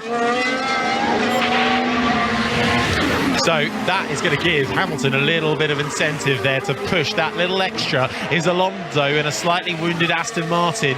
Is he slightly holding off on how hard he can push that Aston, and is that going to allow the Mercedes to claw right up to the back of him? This battle between second and third rages on, but it's going to be a heavyweight podium if it ends in any kind of form with a Verstappen, Alonso, Hamilton lineup. 7 championships for Alonso, 2 for Hamilton, I should say, 2 for Alonso, 2 for Max Verstappen. As they head back into the hairpin, Hamilton just slowly and incrementally finding a few tenths, but he's still a little bit stuck now at 1.5 seconds. Has a little bit of a skirmish with the grass, rips up the dirt on the exit of the final corner. Yeah, only 9 laps to go. Certainly hammer time at this moment. He sees that Aston Martin in front of him now. Not making so much ground over the last couple of laps, still just about 2 seconds between the 2. Verstappen leads then, just about 8 seconds or so the gap in front for the Dutchman, in front of Alonso. Hamilton, the top 3, but Hamilton is closing on Fernando Alonso, but it's now actually just gone up to 2 seconds. So is Alonso fighting back with a little bit of what he's got in that Aston. Leclerc and Sainz, the top 5. Perez, Albon, Ocon, Bottas and Norris, the top 10. Yeah, Max Verstappen on the previous lap, 6 tenths away from the best lap of the race, which was set by Lewis Hamilton about 15 laps ago. So it'll be interesting here to really see if he has something left in that back pocket, in that Red Bull, in the closing laps of this race to try and take that extra point. This is the sound of Lewis Hamilton in the Mercedes 6th gear, up into 7th. Has a little adjustment on the steering wheel, heading down the back straight. 1.9 behind you. Copy. Leave it to me. That's what you like to hear from Fernando Alonso. Leave it to me, I've got this. The team have made him aware Hamilton is right on his coattails. Alonso going to pull some Alonso-style manoeuvres in the closing stages of this race here in Canada. And that gaggle still holding on strong in 7th. It's Albon, Ocon, Bottas, Norris and Stroll now really has joined the fight there. He's in 11th, outside the points at the moment, but that will become 10th if he finishes within 5 seconds of Lando Norris, who does have a time penalty for unsportsmanlike behaviour. This is the sound on board with Lando Norris, who's coming through the final chicane and onto the back of Bottas, but they're all caught in a bit of a DRS train, right, Ollie? Yeah, certainly not much for these drivers to do, as the best passing opportunity is down the back straightaway into the final chicane under the brake. So none of these drivers right now getting any runs on the cars in front. And I was going to say, it's quite disappointing for McLaren at the moment, running in 10th and 12th with Lando Norris and Oscar Piastri. Earlier on in this race, it looked like it was going to be a fantastic day for them. It really is Linus Stern at the moment. Andrew, bring you in a little bit here in the closing stages of this race. Now that is the writing on the wall here for Fernando Alonso, or has he got enough in hand, because that gap actually has gone up over the last couple of laps? Yeah, he's now pulled it out to 2.5 seconds, so we don't know for a start that the Mercedes are right to say that that Alonso's managing a rear brake issue. Harry, do you want to just take over for a minute? Yeah, nice move from Lando Norris down the inside of Valtteri Bottas into the hairpin. They go side by side on exit. They'll both get DRS. Bottas isn't going to give this one without a fight, kicking up the dust offline. It's the Alfa Romeo on the left-hand side. Lando Norris will have the inside line coming into the final chicane. Norris through on Valtteri Bottas, up into 9th.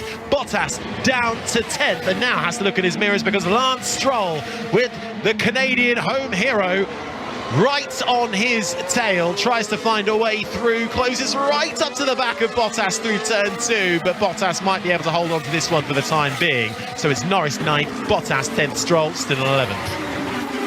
So yeah, I was going to say, we don't know for sure that Alonso is managing a brake issue. Mercedes will have been listening in on Aston Martin's radio to come to that conclusion, but it sounded like from that radio message from Fernando Alonso as if he felt he had everything under control, and it certainly looks like it, because he's actually pulling away from Hamilton quite quickly at the moment. That gap's now gone up to 2.9 seconds, so I'd say he's pretty comfortable. He said, "Leave it with me," to his engineers, and well, they certainly have. So it does look like that battle for second place is teetering out towards the end of this Grand Prix. But it is heating up quite nicely still in this mid-pack. Lando Norris, having just got through on Valtteri Bottas for 9th, now has a little bit of a gap to close to Esteban Ocon in the Alpine, who is still tucked up behind Esteban Ocon, behind Alex Albon, I should say, in the Williams, who is in 7th. 6/10 the gap. Albon has been driving brilliantly. It is so fast, the Williams, with that Mercedes power unit in the back, in a straight line, that even with a lack of DRS for Albon, he's still able to keep Ocon behind him. But while Ocon is trying to find a way through on Albon, Norris is now closing right up to the back. I almost knocked myself out on that curve. And that was Max Verstappen there, coming through the right-hand turn of turn 8. Just clouts the curve then on the left-hander of turn 9, which forces the car up on 2 wheels at one point, and enough to get Verstappen a little bit of a worry on the radio. That was the same exact corner that knocked out George Russell earlier on in this race. So the same apex curbing that he then got high-sided on, but yeah, he was certainly able to keep it out of the wall there for Max Verstappen. Had a bit of a giggle on the radio, just goes to show how in control he feels. Well, right now on lap 66 of 70 here in Canada for the Canadian Grand Prix, it is Max Verstappen who looks set to take his 41st career win, but it is not over yet. Alonso is in 2nd, Hamilton is in 3rd. We'll have Stephen Nolan here on BBC Radio 5 live from 9 o'clock, and then we'll have all the action from the US Open Golf with Ian Carter and the team. Rory McIlroy just a point behind, just a shot behind the leaders coming into the final round, and that kicks off from 10 o'clock here on 5 Live. Right now though, it is the Canadian Grand Prix, and this is the sound of Lance Stroll coming into the braking zone and coming in a little bit hot, Ollie. Yeah, locks up the right front on entry to that hairpin, trying to attack the... Go ahead, Andrew. I was going to say, I've got some news on the Lando Norris penalty. It's for slowing under the safety car to avoid a delay during a double stack for his pit stop. So basically he's backed off coming into the pit and held up the other drivers so that he didn't have to get held up behind his teammate Oscar Piastri when they pitted under the safety car. The word unsportsmanlike, Andrew, I've not really seen that come up on the timing screens much. Is there another incident you can remember where that has been used as the reason for a penalty? No, I agree with you, Harry. It's not the first time here's Norris's radio. The rear wing is loose on the Alpine. It's going to fall off at some point. I think it's pretty dangerous. It's very loose. Understood, we're on it. He's not wrong. That is wobbling like crazy, that Alpine wing. If anyone remembers the Ferrari wing from the first race in Bahrain when they were trying a development, it was wobbling around the sort of vertical central axis. That's exactly what the Alpine wing on Ocon's doing. Here's Norris's radio again. If this falls off and hits someone, it's going to be extremely bad. He's also trying to get a penalty for Ocon so he gets to place, because he knows he's got to make up that 5-second penalty. But I don't blame him. It's exactly what every other driver would do. But back to the pit stop penalty. It's not the first time a driver's been penalised for doing that. It is the first time I've heard the words unsportsmanlike conduct used for that penalty. As the rear wing of that Alpine shakes left to right, it's almost as if they haven't got a bolt tightened up enough on that Alpine as it clouts through the curbs of turn 8 and 9, and Lando Norris is right up into Esteban Ocon as we come into the hairpin. He darts down the inside of that McLaren, gets a nose and a sniff of what might be for 8th place, but it's not enough this time around for Lando Norris as they head up through the gears, down the back straight with just a few laps remaining here in Canada. The fight is on for 8th place. Esteban Ocon and the Alpine has it currently. Lando Norris wants it, but as we've just been discussing, he has a 5-second time penalty for unsportsmanlike behaviour. We go again then across the line, down into turn 1, through the gears, left-hander approaches, the centre S's run wild that then take you up through into turn 3. Albon 7th, Ocon 8th, Norris 9th. Yeah, Norris absolutely loves the passing opportunity of turn 10, previously getting around his teammate Oscar Piastri and then Valtteri Bottas just a couple of laps ago. So we'll see if he's able to do that on this lap on the Alpine in front. Yeah, shame for Piastri, who had a really strong start to this race, actually got ahead of his teammate Lando Norris, now down in 12th at the moment in that McLaren, in front of the other Alpine of Pierre Gasly, and then it's Yuki Tsunoda in 14th. So the two McLaren and Alpine cars are quite close to each other, actually. Red Bull of Sergio Perez going down the pit lane here, as we see from our commentary box. Pitting from P6. I don't think he's going to take a penalty for that because he had a big enough gap to the cars behind. I'd imagine he's going for fastest lap, Oliver, because he's got a big gap behind him to Alex Albon, who's still fighting to hold off Esteban Ocon and Lando Norris, who've made a bit of a gap on Valtteri Bottas behind them. So yes, Perez comes back out again. I can't see the tyres, he's on the soft tyre, so he's going to try and get the point for fastest lap in 6th place on what I think is fair to say has been a pretty underwhelming weekend for Perez. Yeah, it certainly is, but he did have the gap enough for to come into that pit lane and not lose any time. Right, well, with just one more lap remaining, and this is as it stands at the moment. Max Verstappen would extend his gap and he would have 195 points to his name. Sergio Perez would be in 2nd with 125 points.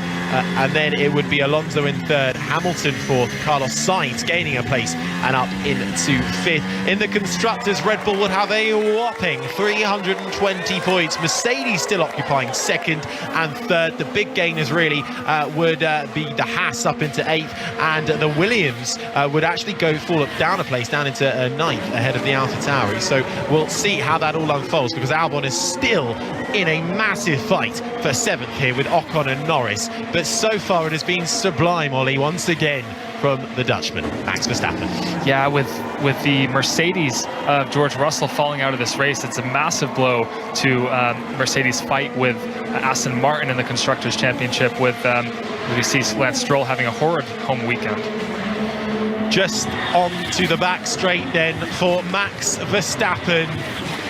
And you have to start asking the question, when will this man not win a race? He makes his way through the final chicane and takes the checkered flag. It's 41 wins for Max Verstappen. He equals Ayrton Senna and takes the win here in Canada. The team, Red Bull, achieve 100 Grand Prix victories. And it's a sensational day for the Milton Keynes-based team, who erupt in celebration in the garage and on the pit wall. Fernando Alonso comes home to take second place on the podium, followed by the 7-time champion Lewis Hamilton in a heavyweight podium. But the battles are not done yet. I told you that battle for 7th, 8th and 9th was coming, and it still is. Albon is holding on for 7th. Lando Norris just tried to go down the inside once again at the Alpine of Esteban Ocon into the hairpin of 8th. They're going side by side. It's the Alpine on the inside down the back straight. The McLaren tries to go round the outside.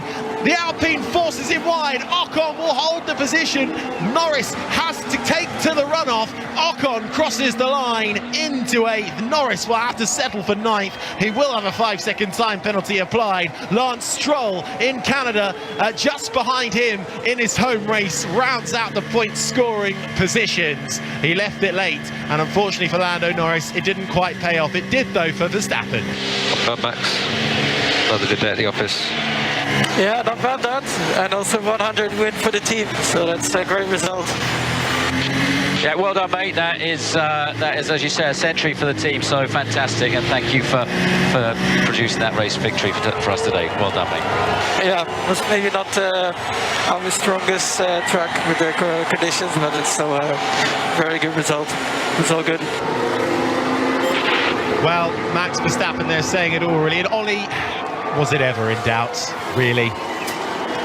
No, it really wasn't, and unless he had any major malfunction with his car or made a mistake on track or in pit lane, it was his race to lose today. And yeah, congrats to Fernando Alonso and Lewis Hamilton as well, as we see here on board Alonso Radio. Well done, mate. Well done. We were nursing a little problem there, but you did a great job. I think without that little problem, Verstappen will do it. I knew they didn't want to say anything. Yeah, well done, guys. I'm happy. We gave everything again. I'm super pissed off. Yeah, well done, mate. Great job. A very happy Fernando Alonso there, second place in the race, gets back onto the podium after being off it for the last round in Spain. It's Verstappen, Alonso, Hamilton, the top 3. Here he is. Nice work, Lewis. So that's a P3, mate. Yeah, it was a tough race, guys. But great job today. Great job this weekend. Let's keep this consistency up. It's awesome. Thank you. Nice work from Lewis Hamilton then, appreciative with the team, and he pulls up into Parc Fermé nicely. The top 3 now all in their spots. Leclerc and Sainz, a good day for the Ferraris in 4th and 5th. Sergio Perez did nick the fastest lap point in 6th. Alex Albon in a brilliant drive for Williams was 7th, front of Ocon. Stroll and Bottas gets the final point for Alfa Romeo. But it's all eyes to Max Verstappen, who continues his dominance. You can ask the question, how much is it Max? How much is it the car? Either way, that combination is working like a dream, and he stands tall on the top of his Red Bull, celebrates with the cameras, heads straight over to the team, a hug with the Red Bull advisor, Dr. Helmut Marko, Christian Horner in the background there, but it's the engineers and the mechanics who are bearing the brunt of the celebrations. Fernando Alonso does the exact same thing, hugs all round, smiles all round. And Lewis Hamilton with Mercedes and his team celebrating being on the podium for another race, 2 consecutive races now for Lewis Hamilton. And if he was going to get on the podium anywhere, it was going to be at one of his favourite tracks, wasn't it, Ollie, in Canada? Yeah, certainly, and I have to say I'm extremely impressed with the resurgence of Fernando Alonso. It's been over 10 years since he's really been in a competitive car, so fantastic to see. Old age is definitely not getting to him. It certainly isn't. You do wonder, how long can Fernando Alonso go for? How late into his 40s can he go? And Lewis Hamilton, the second oldest driver on the grid, approaching his 40s quite rapidly, but on the brink, we think, of signing a contract extension with his Mercedes team. I think perhaps now he's got the taste again of being back out in front it might reinvigorate him to continue. Alex Albon wins the Driver of the Day award, and I think that is thoroughly deserved, don't you, Ollie? Down in 7th in that Williams. Fantastic. Back in the points for the first time for Albon since round 1 in Bahrain. Yeah, incredible job for him ever since qualifying 2 when he topped that session. It's been a fantastic weekend for him, and the masterclass of defending that string of cars behind him there at the closing laps of this race. Well, the pit lane starts to fill up, and Parc Fermé is absolutely surrounded by a sea of people, and we will hear from our top 3 with Jenson Button. Congratulations, Max. Yet another victory from the lights to the flag. How are you feeling? Yeah, of course, very happy right now. It was not a very straightforward race because the tires were not really getting in their window. It was very cold today compared to Friday, and we were sliding around quite a bit. But yeah, we made it work, and yeah, to win again today, win the 100 Grand Prix for the team. That's yeah, incredible. Yeah, you must have a pretty special feeling about that. You know, you've worked with this team for many years. 100th win. How does that feel to take that for the team here? Yeah, it's amazing. I mean, I never expected to be on these kind of numbers myself as well, you know, so yeah, we keep enjoying, we keep working hard, but today has been a great day again. Did you expect a bigger challenge from Aston or Mercedes here, or this is pretty much what you expected here in Montreal? Personally, I expected more or less what we had today, but it was, yeah, like I said, really difficult to just keep the grip in the temperature into the tires because the grip was disappearing very quickly.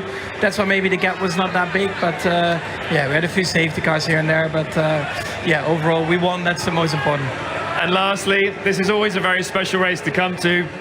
A lot of fans here for the sport. They've been through a lot this weekend with the weather. Have you got a message for them? Yeah, I mean, they're so passionate about the sport. Also yesterday with the rain, they were just hanging in there, so that was great to see. And yeah, we love coming here, and hopefully we can do this for a long time. Congratulations, Max.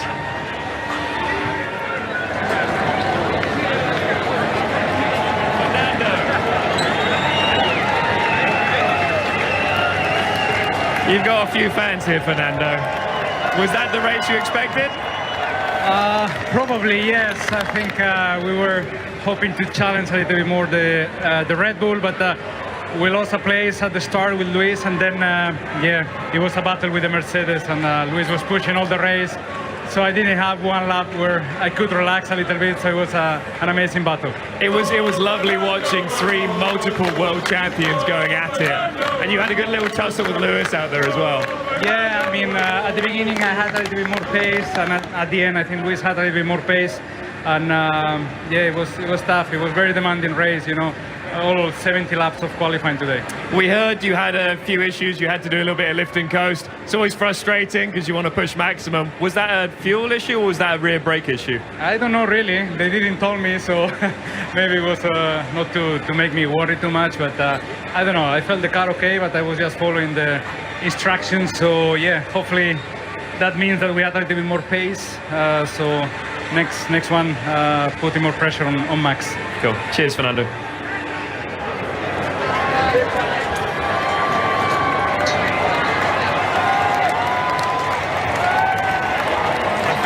To ask you a question.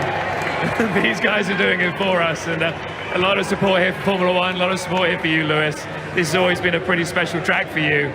Not the result you want entirely, but you were working hard out there. Yeah, it's honestly, it's been a great weekend for us. I think we're slowly chipping away. I think the Astons took a little bit of a step ahead this weekend when they added the upgrades, but we're working on bringing some more moving forwards. But to just have this consistency and be up on the podium here in Montreal, which is such an incredible city, and we've got such a great crowd here every single year without fail. So big thank you to everyone here. You seem to be in a really good place. You know, there's progress being made with the team. You yourself giving it your all. It's such a pleasure for us all to see out on track. What are the areas you still think you need to improve to really take it to Aston and then finally Red Bull? Yeah, I mean, well, firstly, quite an honor to be up there with 2 world champions. I was really excited to be third and just trying to be in that mix. But unfortunately, we didn't have the pace today. I think where we struggle is, I mean, we knew that this weekend, this wouldn't be our strongest circuit.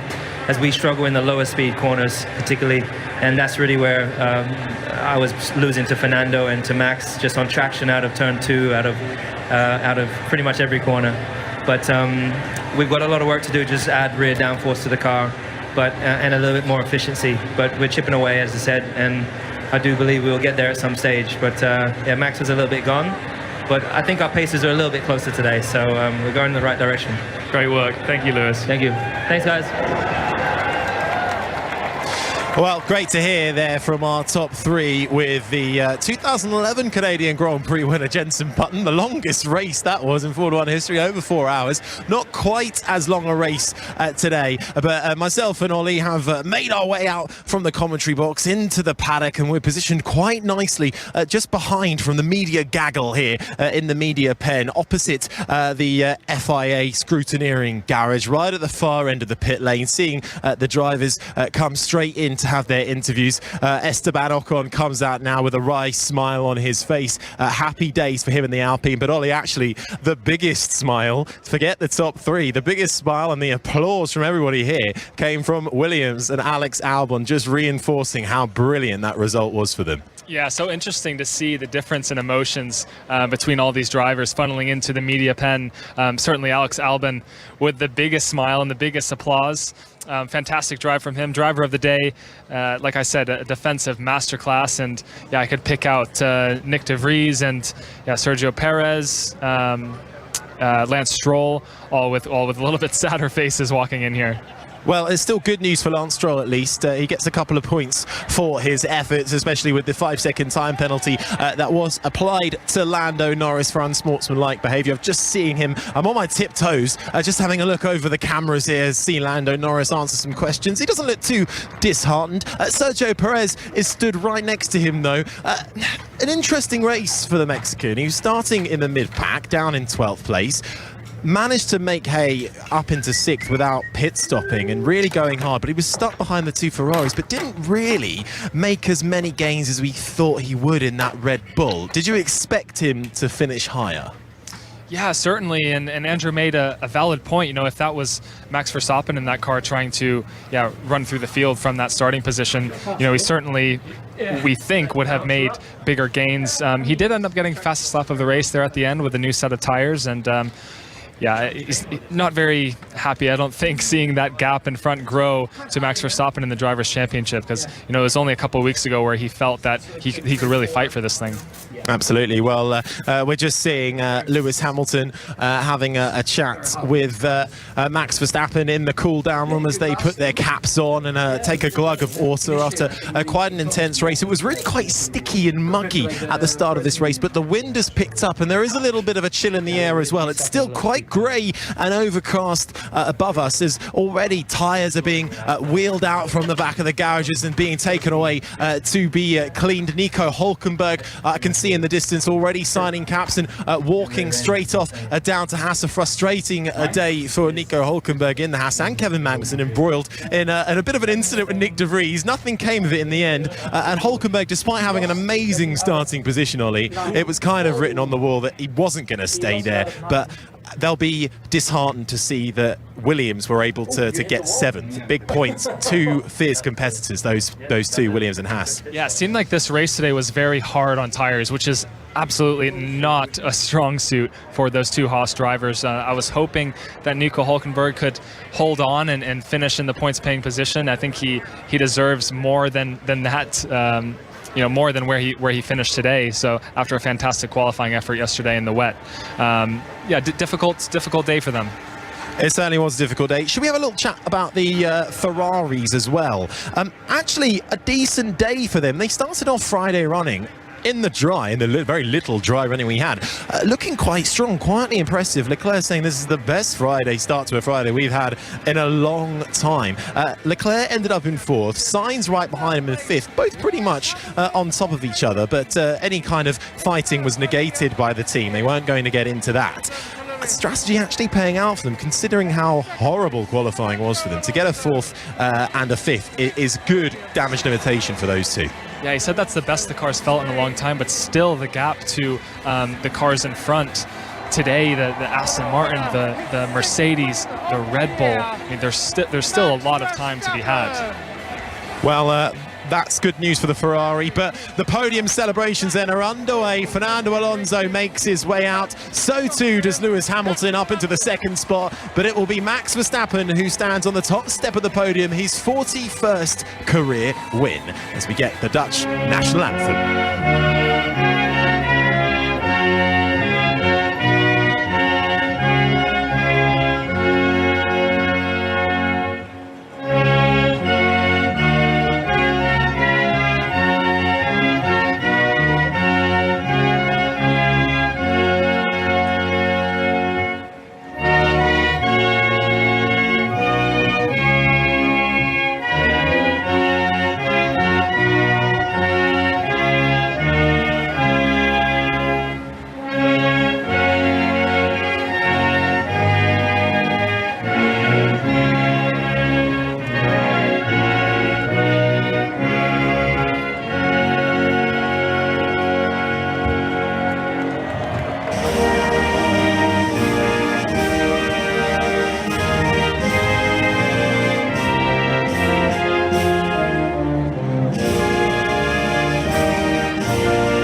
Austrian national anthem ringing out there for the winning constructor, Red Bull Racing, and with that win it is 100 Grand Prix wins for Red Bull, which is mightily impressive. Max Verstappen makes it 41 career wins and it equals the great Ayrton Senna. And let's remember, Max Verstappen is only 25 years of age, on course to maybe even win every single race of the remainder that we have in this 2023 season. It's so easy, Ollie, to overlook what they're doing, right, at Max Verstappen and Red Bull's side of the garage. How impressive is this? Extremely. I mean, we are witnessing history here today, matching one of the greatest of this sport, if not the greatest, and Max Verstappen is definitely throwing his name in the hat there for that conversation. And yeah, fantastic day. I think this is a day we're going to be looking back on for a long time, and where he's really established himself as one of the best in the world, if not the best at this very moment. So yeah, fantastic to see, fantastic to be here to witness this, and I do think it's something that we should be talking more about. It certainly is, because when he's winning by 20, 30, 40, 50 seconds the margin, it's easy to not even see him on the images that we get in the commentary box. But actually today, he only won by just about 10 seconds, I think it was again. So clearly this track actually slightly exposing maybe some of the flaws that Red Bull has. And I'm really clutching at straws there because there aren't many flaws. It's a difficult track. Straight line speed is an absolute must, which Red Bull has in hand. But it's the slow mid-speed corners as well that you get in between those long straights as we get the champagne celebrations underway on the podium, and it is absolute spray there going down for Lewis Hamilton, Fernando Alonso, Max Verstappen. And we talk of champions, Max Verstappen might well be on course for a third world championship, but he's up there on the podium with a man who has another 2 and another man who has 7. That is a heavyweight podium in Formula One. Yeah, certainly, and Max definitely the younger of the two, and yeah, those two drivers standing alongside of him. certainly not showing any age today or any sign of slowing down. And I have to note that Max on the radio coming into pit lane, he was happy that he was able to show that performance today, because I guess the team wasn't expecting that sort of pace on this particular track. Not sure what that means, but that's not good news for the rest of the guys. It's not, and we will be going racing in a not too distant future. We'll have a week off before we then head to Austria, and then we'll have the British Grand Prix as well. So going back to more of the European rounds of racing, just seeing the media pen slightly dispersed. It's still very busy, but Esteban Ocon comes in for a chat. Pierre Gasly in the Alpine also chatting to Ocon's left, and they're sort of opposite where Ollie and I are standing. Gasly not looking too happy, and understandably, after a lowly finish. No points once again on the board for the Frenchman in 12th place. He may not be happy, but certainly the Aston Martin mechanics are, as Fernando Alonso drops the huge bottle of champagne down from the podium and hands it rather gently to one of the mechanics, who catches it, and they all celebrate and take a huge glug as well. So it's great to see them enjoying it, and yet again Aston Martin showcasing what they've got. Made a huge step at the start of this year. Kind of the reason why the midfield teams that they left behind are only able to pick up a point or two on a good day. Fernando Alonso, mighty impressive. Lance Stroll, able to get a couple of points on the board as well. Good for him in his home race, but he still needs to find another level. He does need to find that 9th gear to be able to try and get Aston Martin properly in this fight for second with Mercedes in the constructors. You hit the nail on the head there. He got a couple of points, but it's not enough to really hold back the surging Mercedes at this point. George Russell, he was on for a lot of points and a huge day for Mercedes today, possibly both cars finishing inside the top 5. So yeah, it's up to Lance Stroll now to really come to play over the next couple of races and for the course of the rest of this season, if they really want to fight Mercedes in this Constructors' Championship. Yeah, we mentioned the Alpine boys there as well. A word on Esteban Ocon in 8th and Valtteri Bottas as well in the Alfa Romeo in 10th. Good points for both of those in what was a really good battle in that mid-pack towards the end of the race. I mean, when is that midfield battle not tight? It was, again, very competitive today. Alex Albon beating the best of the rest, I think, finishing in that position. So, it was an exciting one. Well, it was Max Verstappen who achieved his 41st career win ahead of Alonso, Hamilton 3rd, Leclerc was 4th, Sainz 5th, Perez, Albon, Ocon, Stroll, Bottas the top 10, Piastri, Gasly, Norris, Tsunoda, Hülkenberg, Zhou, Magnussen, De Vries, the 18 drivers that finished, and we lost Russell and Logan Sargent from this race. Massive thank you to Oliver Askew for joining us this weekend, along with Rosanna Tent and Andrew Benson. I've been Harry Benjamin. Stephen Nolan is up next. It is up next. Stuart Clarkson will follow with the news. This has been an IMG production for BBC Radio 5 Live. The voice of the UK. This is BBC Radio 5 Live.